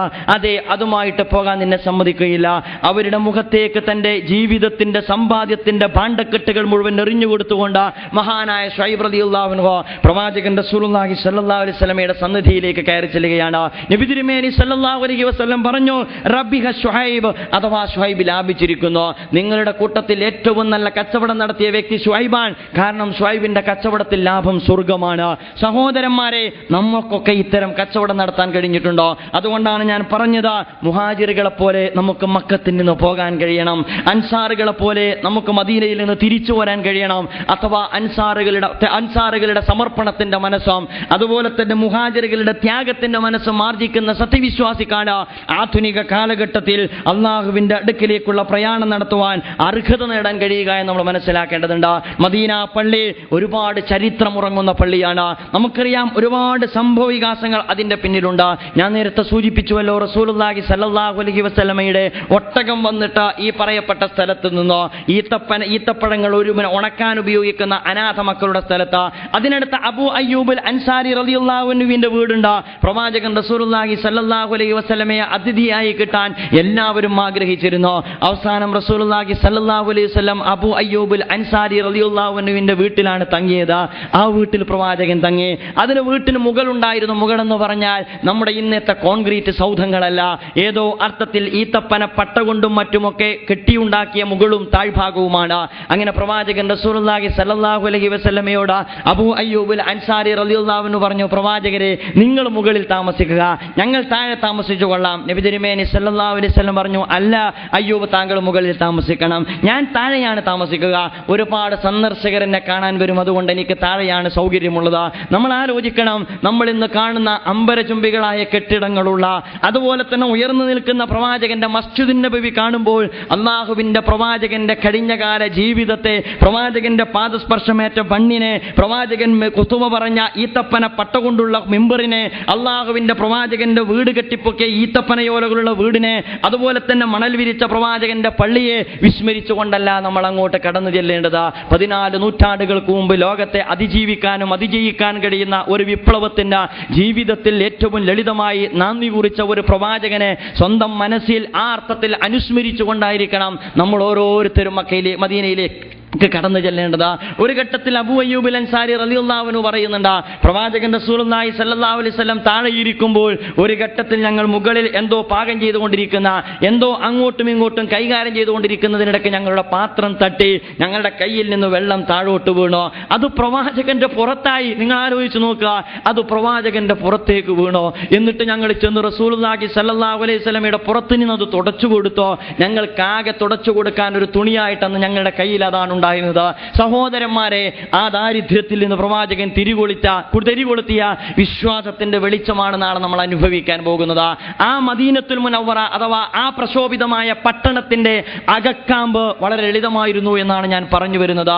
പ്രവാചകൻ റസൂലുള്ളാഹി സ്വല്ലല്ലാഹു അലൈഹി വസല്ലം പല സ്വഭാവത്തിലുള്ള അനുഭവങ്ങൾ അബൂ അയ്യൂബുൽ അൻസാരിയുമായി ബന്ധപ്പെട്ട് തന്നെ കിടക്കുന്നുണ്ട്. ഒരിക്കൽ പ്രവാചകൻ റസൂലുള്ളാഹി സ്വല്ലല്ലാഹു അലൈഹി വസല്ലം മദീനയിലിരിക്കുന്നു. മദീന പള്ളിയുടെ ഉമ്മറപ്പടിയിൽ അല്ലെങ്കിൽ അതിന്റെ മുമ്പിൽ പ്രവാചകൻ ഇരിക്കുന്നു. അങ്ങനെ കുറച്ച് കഴിഞ്ഞപ്പോൾ അബൂ അയ്യൂബുൽ അൻസാരി റളിയല്ലാഹു അൻഹു അതുവഴി വന്നു. കുറച്ച് കഴിഞ്ഞപ്പോൾ സിദ്ദീഖുൽ അക്ബർ റളിയല്ലാഹു അൻഹു വന്നു. എന്താണ് സിദ്ദീഖുൽ അക്ബർ താങ്കൾ പോകുന്നത്? സിദ്ദീഖുൽ അക്ബർ റളിയല്ലാഹു അൻഹു പ്രവാചകനോട് പറഞ്ഞു, എന്താണോ പ്രവാചകരെ താങ്കൾ പോകുന്നത്, അതുകൊണ്ട് തന്നെയാണ് ഞാനും പോകുന്നത്. അഥവാ രണ്ടുപേരും പോകുന്നത് പട്ടിണി കൊണ്ട് പോകുന്നതാണ്, വീട്ടിൽ ഭക്ഷണമില്ലാത്തത് കൊണ്ട് പോകുന്നതാണ്. അവസാനം അബൂ അയ്യൂബുൽ അൻസാരി റളിയല്ലാഹു അൻഹു പറഞ്ഞു, നിങ്ങൾ രണ്ടുപേരും എൻ്റെ കൂടെ വരിക. അങ്ങനെ പ്രവാചകൻ റസൂലുള്ളാഹി സ്വല്ലല്ലാഹു അലൈഹി വസല്ലമയും അബൂബക്കർ സിദ്ദീഖ് റളിയല്ലാഹു അൻഹുവും അബൂ അയ്യൂബുൽ അൻസാരി റളിയല്ലാഹുവിന്റെ കൂടെ പോകുന്നു. ഉള്ള ഭക്ഷണം മുമ്പിലേക്ക് എടുത്തു വെക്കുന്നു. അങ്ങനെ ഉള്ള ഭക്ഷണം കഴിച്ചുകൊണ്ടിരിക്കെ മഹാനായ റസൂലുള്ളാഹി സ്വല്ലല്ലാഹു അലൈഹി വസല്ലം തനിക്ക് കിട്ടിയ ഭക്ഷണത്തിൽ നിന്ന് ഒരു വക മാറ്റിവെച്ചുകൊണ്ട് അത് പാക്ക് ചെയ്തുകൊണ്ട് തന്റെ കയ്യിൽ വെക്കുകയാണ്. യാ റസൂലുള്ളാഹ്, എന്താണ് ഇതിന്റെ കാരണം? എൻ്റെ മോളുണ്ടല്ലോ ഫാത്തിമ ഭക്ഷണം കഴിച്ചിട്ട് ദിവസങ്ങളായിരിക്കുന്നു, അതുകൊണ്ട് എനിക്ക് കിട്ടിയ ഭക്ഷണത്തിൽ കുറച്ച് എൻ്റെ പൊന്നു മോക്ക് കൊണ്ടു കൊടുക്കട്ടെ എന്നാണ് പ്രവാചകൻ റസൂലുള്ളാഹി സ്വല്ലല്ലാഹു അലൈഹി വസല്ലം പറയുന്നത്. ഞാൻ പറഞ്ഞു വരുന്നത്, വെട്ടിത്തിളങ്ങുന്ന, അതുപോലെ തന്നെ നമ്മെ സംബന്ധിച്ചിടത്തോളം പ്രകാശമാനമായ ഒരു വലിയ പട്ടണത്തിലേക്ക് നമ്മൾ കാലെടുത്തു വെക്കുമ്പോൾ അള്ളാഹുവിന്റെ പ്രവാചകൻ ജീവിച്ച, അള്ളാഹുവിന്റെ പ്രവാചകൻ കാണിച്ചു തന്ന ത്യാഗോജ്വലമായ ജീവിത മാതൃകയുടെ ഇന്നും ജീവിക്കുന്ന, അല്ലെങ്കിൽ ഇന്നും നിലനിൽക്കുന്ന, ഇന്നും വലിയ ഒരു ദൃഷ്ടാന്തമായ പ്രകാശഗോപുരത്തെക്കാണ്, അല്ലെങ്കിൽ ഗോപുരത്തെയാണ് നമ്മൾ കണ്ടുകൊണ്ടിരിക്കുന്നത് എന്ന തിരിച്ചറിവ് സഹോദരന്മാരെ നമുക്ക് നഷ്ടപ്പെട്ടു പോകാൻ പാടില്ല. ആ ഒരു സ്വഭാവത്തിൽ നമ്മളതിനെ കാണണം. നമുക്കറിയാമല്ലോ, പ്രവാചകൻ റസൂലുള്ളാഹി സ്വല്ലല്ലാഹു അലൈഹി വസല്ലം 10 ദീനാർ കൊടുത്തിട്ടാണ് ആ സ്ഥലം വാങ്ങുന്നത്. എന്നിട്ട് റസൂലുള്ളാഹി സ്വല്ലല്ലാഹു അലൈഹി വസല്ലം ആദ്യമായി സ്ഥാപിക്കുന്നത് 70 മുഴം നീളവും 60 മുഴം വീതിയുമുള്ള ഒരു പള്ളിയാണ്. നിങ്ങൾ ആലോചിച്ച് നോക്കുക, 70 മുഴം നീളവും അതുപോലെ തന്നെ 60 മുഴം വീതിയുമുള്ള ഒരു പള്ളി, ഈത്തപ്പന ഓല കൊണ്ട് മേഞ്ഞ പള്ളി, അതുപോലെ തന്നെ ചെറിയ ചെളിക്കട്ട കൊണ്ട് പടുത്ത പള്ളി, അതുപോലെ തന്നെ മാർബിൾ വിരിച്ചതല്ല മണൽ വിരിച്ച പള്ളി. ആ പള്ളി കൊണ്ടാണ് പ്രവാചകന്റെ തുടക്കം. ആ പള്ളിയിൽ നിന്നാണ് പ്രവാചകന്റെ തുടക്കം. നമുക്കറിയാമല്ലോ, ആ മണൽ വിരിച്ച പള്ളിയിൽ നിന്നാണ് ലോകത്തെ മാറ്റിമറിച്ച വിപ്ലവത്തിന് തുടക്കം കുറിക്കുന്നത്, ഇസ്ലാമിക പ്രബോധനത്തിന്റെ പ്രയാണത്തിന് തുടക്കം കുറിക്കുന്നത്, ലോകത്തിന്റെ വിവിധ കോണുകളിലേക്ക് ഇസ്ലാമിന്റെ സന്ദേശം പ്രചരിപ്പിക്കപ്പെട്ടത് ഈത്തപ്പനയോല കൊണ്ടുള്ള ആ പള്ളി പ്രവാചകന്റെ കേന്ദ്രമായിരുന്നു, പ്രവാചകന്റെ സാംസ്കാരിക കേന്ദ്രം, പ്രവാചകന്റെ എല്ലാ അർത്ഥത്തിലുമുള്ള പ്രവർത്തനങ്ങളുടെ കേന്ദ്രം. പള്ളി ഒരിക്കലും ശ്മശാനമുഖമായിരുന്നില്ല പ്രവാചകന്, പള്ളി ഒരിക്കലും നമസ്കാരത്തിനുള്ളതായിരുന്നില്ല പ്രവാചകന്. നമസ്കാരം പോലെ ഒരു സമൂഹത്തിന്റെ, ഒരു നാഗരികത തന്നെ കെട്ടിപ്പടുക്കുന്നതിന് പ്രവാചകൻ പ്രവാചകൻ റസൂലുള്ളാഹി സ്വല്ലല്ലാഹു അലൈഹി വസല്ലം ആസ്ഥാനമായി കണ്ടത് ഈ ഈത്തപ്പനയോലയുടെ പള്ളിയാണ്. നമുക്കിന്ന് പള്ളികൾക്ക് കുറവില്ലല്ലോ. കോൺക്രീറ്റ് സൗധങ്ങൾക്കിടയിൽ നിന്നാണ് നമ്മൾ കടന്നു വന്നുകൊണ്ടിരിക്കുന്നത്. പക്ഷേ 14 നൂറ്റാണ്ട് മുൻപ് പ്രവാചകന്റെ ഈത്തപ്പനയോല കൊണ്ടുള്ള പള്ളിയിൽ നിന്ന് നാം പെടുത്ത വിപ്ലവത്തിന്റെ ഏതെങ്കിലും ഒരു ചെറിയ വിപ്ലവത്തിന്റെ ഏതെങ്കിലും അർത്ഥത്തിലുള്ള ഒരു കിരണത്തെ പോലും നമ്മുടെ പള്ളികളിൽ നിന്ന് നമുക്ക് പ്രസരിപ്പിക്കാൻ കഴിയുന്നുണ്ടോ സഹോദരന്മാരെ? നമ്മൾ ആലോചിക്കേണ്ടതുണ്ട്. വരേണ്ട ഒരുപാട് കർമ്മശാസ്ത്രങ്ങൾക്കപ്പുറത്തേക്ക് നമുക്ക് കടക്കാൻ കഴിഞ്ഞിട്ടില്ല. അതുപോലെ തന്നെ ഈ അർത്ഥത്തിലുള്ള ഒരു സാമൂഹ്യ പരിവർത്തനത്തെക്കുറിച്ച് നമുക്ക് ചിന്തിക്കാൻ കഴിഞ്ഞിട്ടില്ല. മനുഷ്യ ജീവിതത്തെ നമ്മൾ ഒരിക്കലും തൊട്ട് തീണ്ടിയിട്ട് പോലുമില്ല. നമ്മുടെ മതവും ഏതോ അർത്ഥത്തിൽ ആരാധനകളിൽ പരിമിതപ്പെട്ട് കിടക്കുന്ന മതമാണ്. നമ്മുടെ പള്ളികളും ഒരുപക്ഷെ 5 നേരത്തെ നമസ്കാരം കഴിഞ്ഞാൽ ഉറങ്ങിക്കിടക്കുന്ന പള്ളിയാണ്. പ്രവാചകന്റെ പള്ളി ഉറങ്ങുന്ന പള്ളിയല്ല. പ്രവാചകന്റെ അനുചരന്മാർ പട്ടിണി കിടന്നാൽ പള്ളിയിലെത്തും. പ്രവാചകന്റെ അനുചരന്മാർ പ്രശ്നങ്ങളുണ്ടായാൽ പള്ളിയിലെത്തും. നമ്മൾ ഇന്നെന്താ പറയാറുള്ളത്? എന്തെങ്കിലും കാര്യം നടന്നാൽ, നടക്കാത്ത കാര്യമാണെങ്കിൽ നമ്മൾ പറയും പള്ളിയിൽ പോയി പറയും. ഒന്നും നടക്കാത്ത സ്ഥലമായി നമുക്ക് പള്ളി മാറിയിരിക്കുന്നു.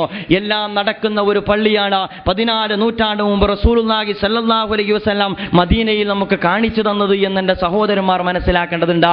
ആ മസ്ജിദിനെ കുറിച്ചുള്ള ഒരു കാഴ്ചപ്പാട് കൂടി മനസ്സിൽ രൂപപ്പെടുത്തിയെടുത്തിട്ടാണ് നമ്മുടെ പ്രദേശങ്ങളിലേക്ക് നമ്മൾ മടങ്ങേണ്ടത്. നമ്മുടെ പള്ളി ഏത് രൂപത്തിലാണ് മുന്നോട്ട് പോകേണ്ടത്?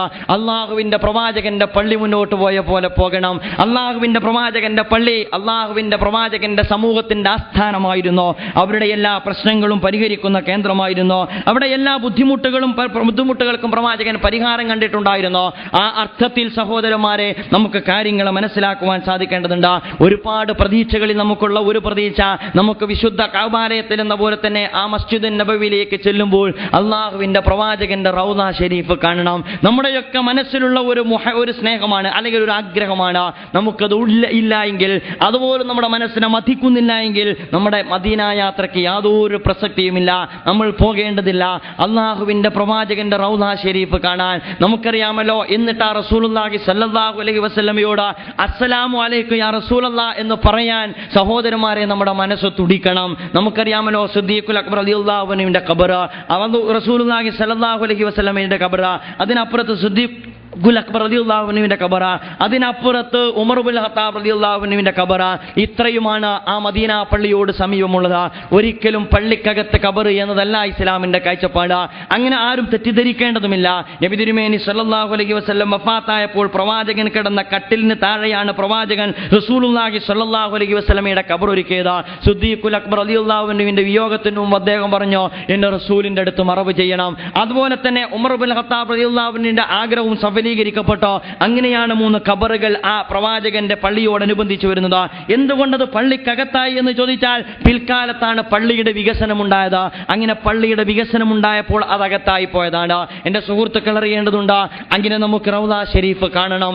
അള്ളാഹുവിന്റെ റസൂലിനോട് സലാം പറയണം. ആദ്യമായി അള്ളാഹുവിന്റെ പ്രവാചകനോട്, പിന്നീട് പ്രവാചകന്റെ സന്തത സഹചാരിയായ അബൂബക്കർ സിദ്ദീഖ് റളിയല്ലാഹു അൻഹുവിനോട്, അത് കഴിഞ്ഞിട്ട് ഉമർ ഇബ്നുൽ ഖത്താബ് റളിയല്ലാഹു അൻഹുവിനോട് സലാം പറഞ്ഞുകൊണ്ട് നമുക്ക് തിരിച്ചു പോരാൻ കഴിയണം. അപ്പോൾ തിരിച്ചു പോരുന്നത് വെറും കൈയോടെയാകാൻ പാടില്ല. തിരിച്ചു പോരുന്നത് ഒരുപാട് തീരുമാനങ്ങളോടുകൂടിയായിരിക്കണം. തിരിച്ചു പോരുന്നത് ഒരുപാട് കാഴ്ചപ്പാടോടുകൂടിയായിരിക്കണം. അള്ളാഹുവിന്റെ പ്രവാചകന്റെ ജീവിതത്തോട് നീതി പുലർത്താത്ത, അള്ളാഹുവിന്റെ പ്രവാചകന്റെ സന്തത സഹചാരിയായ സിദ്ദീഖുൽ അക്ബർ റളിയല്ലാഹു അൻഹുവിന്റെ ജീവിതത്തോട് നീതി പുലർത്താത്ത, ഉമർ ഇബ്നുൽ ഫാറൂഖ് റളിയല്ലാഹു അൻഹുവിന്റെ ജീവിതത്തോട് നീതി പുലർത്താത്ത, തീർത്തും വ്യത്യസ്തമായ ജീവിതത്തിന്റെ ഉടമകളാകാൻ നമ്മൾ ഓരോരുത്തരും. നമ്മുടെ ദീൻ പ്രവാചകന്റെ ദീനിലെത്തിയിട്ടില്ല. നമ്മുടെ ജീവിത കാഴ്ചപ്പാട് പ്രവാചകന്റെ ജീവിത കാഴ്ചപ്പാടിലെത്തിയിട്ടില്ല. നമസ്കാരവും നോമ്പും അതുപോലെ തന്നെ സക്കാത്തും നമ്മൾ കൊടുക്കുന്നുണ്ടാകാം.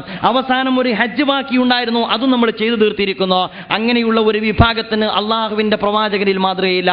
നമസ്കാരവും നോമ്പും സക്കാത്തും ഹജ്ജും കൊടുത്ത് ജീവിതത്തെ ശുദ്ധീകരിച്ച ആത്മസംസ്കരണത്തിലൂടെ ഉയർന്ന വ്യക്തിത്വത്തെ രൂപീകരിച്ചെടുത്തതിനു ശേഷം പ്രവാചകൻ ജീവിച്ചതിനു വേണ്ടി ജീവിക്കണം. പ്രവാചകൻ സംസാരിച്ചതിനു വേണ്ടി സംസാരിക്കണം. പ്രവാചകന്റെ ജീവിത കാഴ്ചപ്പാട് സ്വന്തം ജീവിത കാഴ്ചപ്പാടായി മാറണം. പ്രവാചകൻ ജീവിതത്തെ മാറ്റി നിർത്തിയതിനു വേണ്ടി സ്വന്തം ജീവിതത്തെ മാറ്റി നിർത്തണം.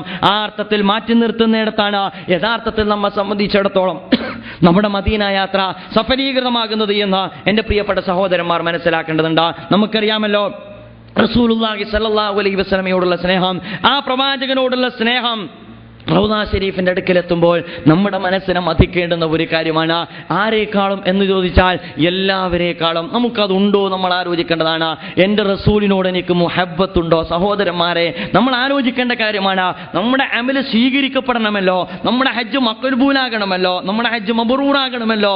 എങ്കിൽ നമ്മൾ ആലോചിക്കേണ്ടതുണ്ട്, നമ്മുടെ സ്വന്തം നെഞ്ചത്ത് കൈവച്ചുകൊണ്ട് എൻ്റെ റസൂലിന് എൻ്റെ ജീവിതത്തിൽ എന്ത് സ്ഥാനമാണുള്ളത്, എൻ്റെ റസൂലിന് എൻ്റെ മനോനുഗ്രഹത്തിൽ എന്ത് സ്ഥാനമാണുള്ളത്, എന്ത് സ്ഥാനമാണ് ഉണ്ടാകേണ്ടത് എന്ന് നിങ്ങൾക്കറിയാം. എൻ്റെ റസൂല് എൻ്റെ ഏറ്റവും വേണ്ടപ്പെട്ടയാളായി മാറണം. അള്ളാഹു കഴിഞ്ഞാൽ പിന്നെ എനിക്കാരാണ്? എൻ്റെ പ്രവാചകനാണ്. എൻ്റെ ഭാര്യ അതിന് താഴെയാണ്, എൻ്റെ കുട്ടികൾ അതിന് താഴെയാണ്, എൻ്റെ മാതാപിതാക്കൾ അതിന് താഴെയാണ്, എൻ്റെ കച്ചവടം അതിന് താഴെയാണ്, എൻ്റെ വീട് അതിന് താഴെയാണ്, മറ്റെല്ലാം അതിന് താഴെയാണ്. എന്നെ സംബന്ധിച്ചിടത്തോളം എൻ്റെ ജീവിതത്തിൻ്റെ എല്ലാം അള്ളാഹു സുബ്ഹാനഹു വ തആല കഴിഞ്ഞാൽ അള്ളാഹുവിൻ്റെ പ്രവാചകൻ നബി തിരുമേനി സല്ലല്ലാഹു അലൈഹി വസല്ലമയാണ്. അങ്ങനെയുള്ള പ്രവാചകന്റെ ഭവനത്തിലേക്കാണ് നമ്മൾ, അങ്ങനെയുള്ള പ്രവാചകന്റെ അടുക്കലേക്കാണ് നമ്മൾ പോകുന്നത്. റൗദ ഷരീഫ് കാണാനാണ് നമ്മൾ പോകുന്നത്. മസ്ജിദുൻ നബവിയുടെ സിയാറത്തിനെ, മസ്ജിദുൻ നബവിയിലേക്കാണ് നമ്മൾ പോകുന്നത്. നമുക്കറിയാം ഹജ്ജിന്റെ ഭാഗവുമായിട്ട് മദീന ബന്ധപ്പെടുന്നില്ല. പക്ഷേ അല്ലാഹു സുബ്ഹാനഹു വ തആല ഏതെങ്കിലും അർത്ഥത്തിൽ തീർത്ഥാടനത്തിന് അനുവാദം നൽകിയിരിക്കുന്ന 3 പള്ളികളുണ്ട് എങ്കിൽ ആ പള്ളികളിൽ ഒന്നിലേക്കാണ് നമ്മൾ പോകുന്നത്. ലാ തശുദ്ദുർ റിഹാൽ ഇല്ലാ ഇലാ സലാസി മസാജിദിൻ, 3 പള്ളികളിലേക്കല്ലാതെ അല്ലാഹു സുബ്ഹാനഹു വ തആല തീർത്ഥാടനം അനുവദിച്ചിട്ടില്ല. അൽ മസ്ജിദുൽ ഹറാം, ഒന്നാമത്തേത് മസ്ജിദുൽ ഹറാമാണ്. നമ്മൾ അതിന്റെ പവിത്രതയിലാണ് നമ്മൾ നിലകൊള്ളുന്നത്. 1,00,000 ഇരട്ടിയാണ് നമ്മുടെ അമലുകൾക്ക് ഇവിടെ കൂലി കിട്ടുന്നത്. ഹറമിനോട് സമാനമായി മറ്റൊന്നും നമുക്കില്ല എന്നെ സഹോദരന്മാർ മനസ്സിലാക്കണം. മദീനയിലല്ല നമ്മൾ കൂടേണ്ടത്, മദീനയിൽ അള്ളാഹുവിന്റെ പ്രവാചകന്റെ പള്ളിയിൽ നമ്മൾ എത്തണം. റൗദ ഷരീഫിൽ നമ്മൾ പ്രവാചകരോട് സലാം പറയണം. അതുപോലെ തന്നെ നബി തിരുമേനി സല്ലല്ലാഹു അലൈഹി വസല്ലം പറഞ്ഞ പോലെ മാ ബൈന ബൈതി വ മിംബരി റൗദത്തും മിൻ റിയാദിൽ ജന്ന, അള്ളാഹുവിന്റെ പ്രവാചകന്റെ റൗദ ഷരീഫിനും മിമ്പറിനും ഇടക്കുള്ള പ്രത്യേകമായി പോരിശിയാക്കപ്പെട്ട ഭാഗത്ത് നിന്നുകൊണ്ട് അള്ളാഹുവിനോട് പ്രാർത്ഥിക്കാൻ അവസരം കിട്ടിയാൽ കൊതിപൂണ്ട് ആ പ്രാർത്ഥനക്കുള്ള അവസരം നമ്മൾ ഉപയോഗപ്പെടുത്തണം. അത് കഴിഞ്ഞാൽ ശേഷിക്കുന്ന സമയം വളരെ പെട്ടെന്ന് നമ്മൾ മസ്ജിദുൽ ഹറാമിലേക്ക് എത്തണം. കാരണം അവിടത്തേക്കാൾ കൂടുതൽ പുണ്യം കിട്ടുന്ന മണ്ണ് എന്ന് പറയുന്നത്, 1,00,000 ഇരട്ടി പ്രതിഫലം കിട്ടുന്ന മണ്ണ് എന്ന് പറയുന്നത് മസ്ജിദുൽ ഹറാമിന്റെ മണ്ണാണ്. അതുകൊണ്ട് ഈ അർത്ഥത്തിൽ നമ്മെ സംബന്ധിച്ചിടത്തോളം നമ്മൾ ഓരോരുത്തരും പോകുന്നത് പ്രവാചകനോടുള്ള മുഹബ്ബത്ത് മനോനുഗ്രഹത്തിൽ സൂക്ഷിച്ചുകൊണ്ടാണ്. ഒരു ഘട്ടത്തിൽ ഉമർ ഇബ്നു ഖത്താബ് റളിയല്ലാഹു അൻഹു റസൂലുള്ളാഹി സ്വല്ലല്ലാഹു അലൈഹി വസല്ലമയോട് പറയുന്നുണ്ട്, യാ റസൂലല്ലാഹ്, അല്ലാഹുവിന്റെ പ്രവാചകരെ അങ്ങയെ എനിക്കിഷ്ടമാണ്, അല്ലാഹുവിന്റെ പ്രവാചകനെ എനിക്കിഷ്ടമാണ്. പക്ഷേ ഉമർ ഇബ്നു ഖത്താബ് റളിയല്ലാഹു അൻഹു പറഞ്ഞു, പക്ഷേ പ്രവാചകരെ താങ്കളേക്കാൾ എനിക്ക് അല്പം മുഹബ്ബത്ത് എന്നോടാണ്. വല്ലാഹി ലാ തുഅ്മിൻ വല്ലാഹി ലാ യുഅ്മിൻ. അല്ലാഹുവിന്റെ പ്രവാചകൻ റസൂലുള്ളാഹി സ്വല്ലല്ലാഹു അലൈഹി വസല്ലം ഉമറുൽ ഫാറൂഖ് റളിയല്ലാഹു അൻഹുവോട് പറഞ്ഞു, ഉമറേ നീ മൂമിനാവുകയില്ല, ഉമറേ നീ മൂമിനാവുകയില്ല. ഉമറിനോടാണ് പറയുന്നത് സഹോദരന്മാരെ. കാരണം അള്ളാഹുവിന്റെ പ്രവാചകനേക്കാൾ സ്വന്തത്തോട് മുഹബ്ബത്ത് ഉണ്ടാകാൻ പാടില്ല. നമുക്ക് റസൂലിന്റെ പാത സ്വീകരിക്കുന്നതിന് തടസ്സം എന്താണ്? കുടുംബത്തിൽ നിന്ന് ഇറങ്ങാൻ സമയം കിട്ടുന്നില്ല, കുട്ടികളിൽ നിന്ന് ഇറങ്ങാൻ സമയം കിട്ടുന്നില്ല, കച്ചവടത്തിൽ നിന്ന് ബിസിനസ്സിൽ നിന്ന് തലവെക്കാൻ സമയം കിട്ടുന്നില്ല. ഒഴിവ് കിട്ടിയിട്ട് വേണ്ടേ സാഹിബേ? എൻ്റെ പ്രിയപ്പെട്ട സഹോദരന്മാരെ, നമ്മുടെ ജീവിതത്തിന്റെ മുൻഗണനാക്രമത്തെ മാറ്റി നിർത്തുന്ന, അല്ലെങ്കിൽ മാറ്റി തിരിക്കുന്ന, നമ്മുടെ മുൻഗണനാക്രമത്തെ പുനഃക്രമീകരിക്കുന്ന ഹജ്ജായിട്ട് നമ്മുടെ ഹജ്ജ് മാറണം. നമ്മുടെ മുൻഗണനാക്രമം തെറ്റിയിരിക്കുന്നു. നമുക്ക് ഏറ്റവും വേണ്ടപ്പെട്ടത് ദുനിയാവാണ്, നമുക്ക് ഏറ്റവും വേണ്ടപ്പെട്ടത് കുടുംബമാണ്, നമുക്ക് ഏറ്റവും വേണ്ടപ്പെട്ടത് കുട്ടികളാണ്, നമുക്ക് ഏറ്റവും വേണ്ടപ്പെട്ടത് മറ്റു ഭൗതികമായ സന്നാഹങ്ങളാണ്. അതെല്ലാം കഴിഞ്ഞാൽ നമ്മൾ 5 നേരം നമസ്കാരം നിർവഹിക്കുന്നത് കൊണ്ട് മാത്രം അള്ളാഹുവിന്റെ പ്രവാചകന്റെ അനുചരന്മാരിൽ നമുക്ക് ഉൾപ്പെടുക സാധ്യമല്ല. അതുകൊണ്ടാണ് റസൂലുള്ളാഹി സ്വല്ലല്ലാഹു അലൈഹി വസല്ലം ഉമറിനോട് പറഞ്ഞത്, ഉമറേ നിനക്ക് മൂമിനാവുക സാധ്യമല്ല. ലാ യുഅ്മിനു അഹദുക്കും മത്താ അകൂന അഹബ്ബ ഇലൈഹി മിൻ വാലിദിഹി വ വലദിഹി വന്നാസി അജ്മഈൻ. എല്ലാ സൃഷ്ടിജനാചരങ്ങളെക്കാളും അള്ളാഹുവിന്റെ പ്രവാചകനോടും അള്ളാഹുവിനോടും മുഹബ്ബത്ത് ഉണ്ടാവുക എന്നതാണ് യഥാർത്ഥത്തിൽ ഒരു സത്യവിശ്വാസിയുടെ ബാധ്യത. ഉമർ റളിയല്ലാഹു അൻഹുവിന്റെ മാത്രം ഉദാഹരണമല്ല, ഹുബൈബ് റളിയല്ലാഹു അൻഹുവിനെ ശത്രുക്കൾ പിടിച്ചു കെട്ടിയിട്ട് ഈത്തപ്പനയുടെ കുരിശിൽ തറച്ചുകൊണ്ടിരിക്കുന്ന ഘട്ടത്തിൽ ഹുബൈബ് റളിയല്ലാഹു അൻഹുവിന്റെ ശത്രുക്കൾ പീഡിപ്പിച്ചുകൊണ്ടിരിക്കുന്ന ഘട്ടത്തിൽ ഹുബൈബ് റളിയല്ലാഹു അൻഹുവിനോട് ചോദിക്കുന്നുണ്ട്, യാ ഹുബൈബ്, അല്ല ഹുബൈബേ നിന്നോട് ചോദിക്കട്ടെ, നീ പറയപ്പെട്ട ഈ കുരിശിൽ തറക്കപ്പെട്ടുകൊണ്ടിരിക്കെ നിന്നെ ഈ കുരിശിൽ നിന്ന് വേർപ്പെടുത്തിയിട്ട് നിന്റെ വീട്ടിലേക്ക് വിടുകയും എന്നിട്ട് നിന്റെ സ്ഥാനത്ത് നിന്റെ പ്രവാചകനായ മുഹമ്മദിനെ കൊണ്ടുവന്ന് തളക്കുകയും ചെയ്യുന്നത് നീ ഇഷ്ടപ്പെടുമോ? മഹാനായ ഹുബൈബ് റളിയല്ലാഹു അൻഹു പറഞ്ഞു, അദ്ദേഹം മറുപടി പറഞ്ഞത് എന്താണെന്ന് ചോദിച്ചാൽ, എന്റെ പ്രവാചകന്റെ കാലിൽ മുള്ളു തറക്കുന്നത് പോലും ഈ കുരിശിൽ തറക്കപ്പെടുന്നതിനേക്കാൾ ഞാൻ ഇഷ്ടപ്പെടാത്ത കാര്യമാണ്. അഥവാ പ്രവാചകന്റെ കാലിൽ മുള്ളു തറക്കാതിരിക്കാൻ ഈ കുരിശാണ് എനിക്ക് ചുമക്കേണ്ടി വന്നത് എങ്കിൽ ആ കുരിശ് ചുമക്കാൻ ഞാൻ സന്നദ്ധമാണ്. ആ സഹാബാക്കളുടെ സ്വർഗത്തിലേക്കാണ് നമുക്ക് പോകേണ്ടത്, ആ പ്രവാചകന്റെ സ്വർഗത്തിലേക്കാണ് നമുക്ക് പോകേണ്ടത്. അതുകൊണ്ട് സഹോദരന്മാരെ, ആ ഒരു മനസ്സോടുകൂടെ മനസ്സോടുകൂടി, അതുപോലെ തന്നെ വേവലാതി പൂണ്ട ഒരു മനസ്സോടുകൂടി, അസ്വസ്ഥതയില്ലാത്ത ഒരു സമൂഹത്തിൽ നിന്ന് വിപ്ലവം ഉണ്ടാവുകയില്ല, മാറ്റം ഉണ്ടാവുകയില്ല. നമ്മളൊക്കെ സംതൃപ്തരാണോ? എങ്കിൽ നമുക്കൊരു മാറ്റവും ഉണ്ടാവുകയില്ല. എൻ്റെ മനസ്സിൽ, എൻ്റെ നെഞ്ചത്ത് കൈവച്ചുകൊണ്ട് ചോദിക്കണം, എന്താണ് പടച്ച റബ്ബേ എൻ്റെ പാട്? എനിക്ക് അല്ലാഹുവിന്റെ റസൂൽ ഏറ്റവും വേണ്ടപ്പെട്ടതാണോ? പടച്ച റബ്ബേ, അള്ളാഹുവിന്റെ പ്രവാചകന്റെ പാതയിലാണോ ഞാൻ? മുഹാജിറുകളോടൊപ്പം നിൽക്കാൻ എനിക്ക് അർഹതയുണ്ടോ? അൻസാറുകളുടെ സ്വർഗത്തിലേക്ക് പോകാൻ എനിക്ക് അർഹതയുണ്ടോ? നമ്മൾ നമ്മുടെ സ്വന്തത്തെ വിലയിരുത്തിക്കൊണ്ട് നമ്മെ പുനരാലോചനയ്ക്ക് വിധേയമാക്കണം എന്ന് മാത്രമാണ് ഞാൻ ഈ സന്ദർഭത്തിൽ പറയുന്നത്.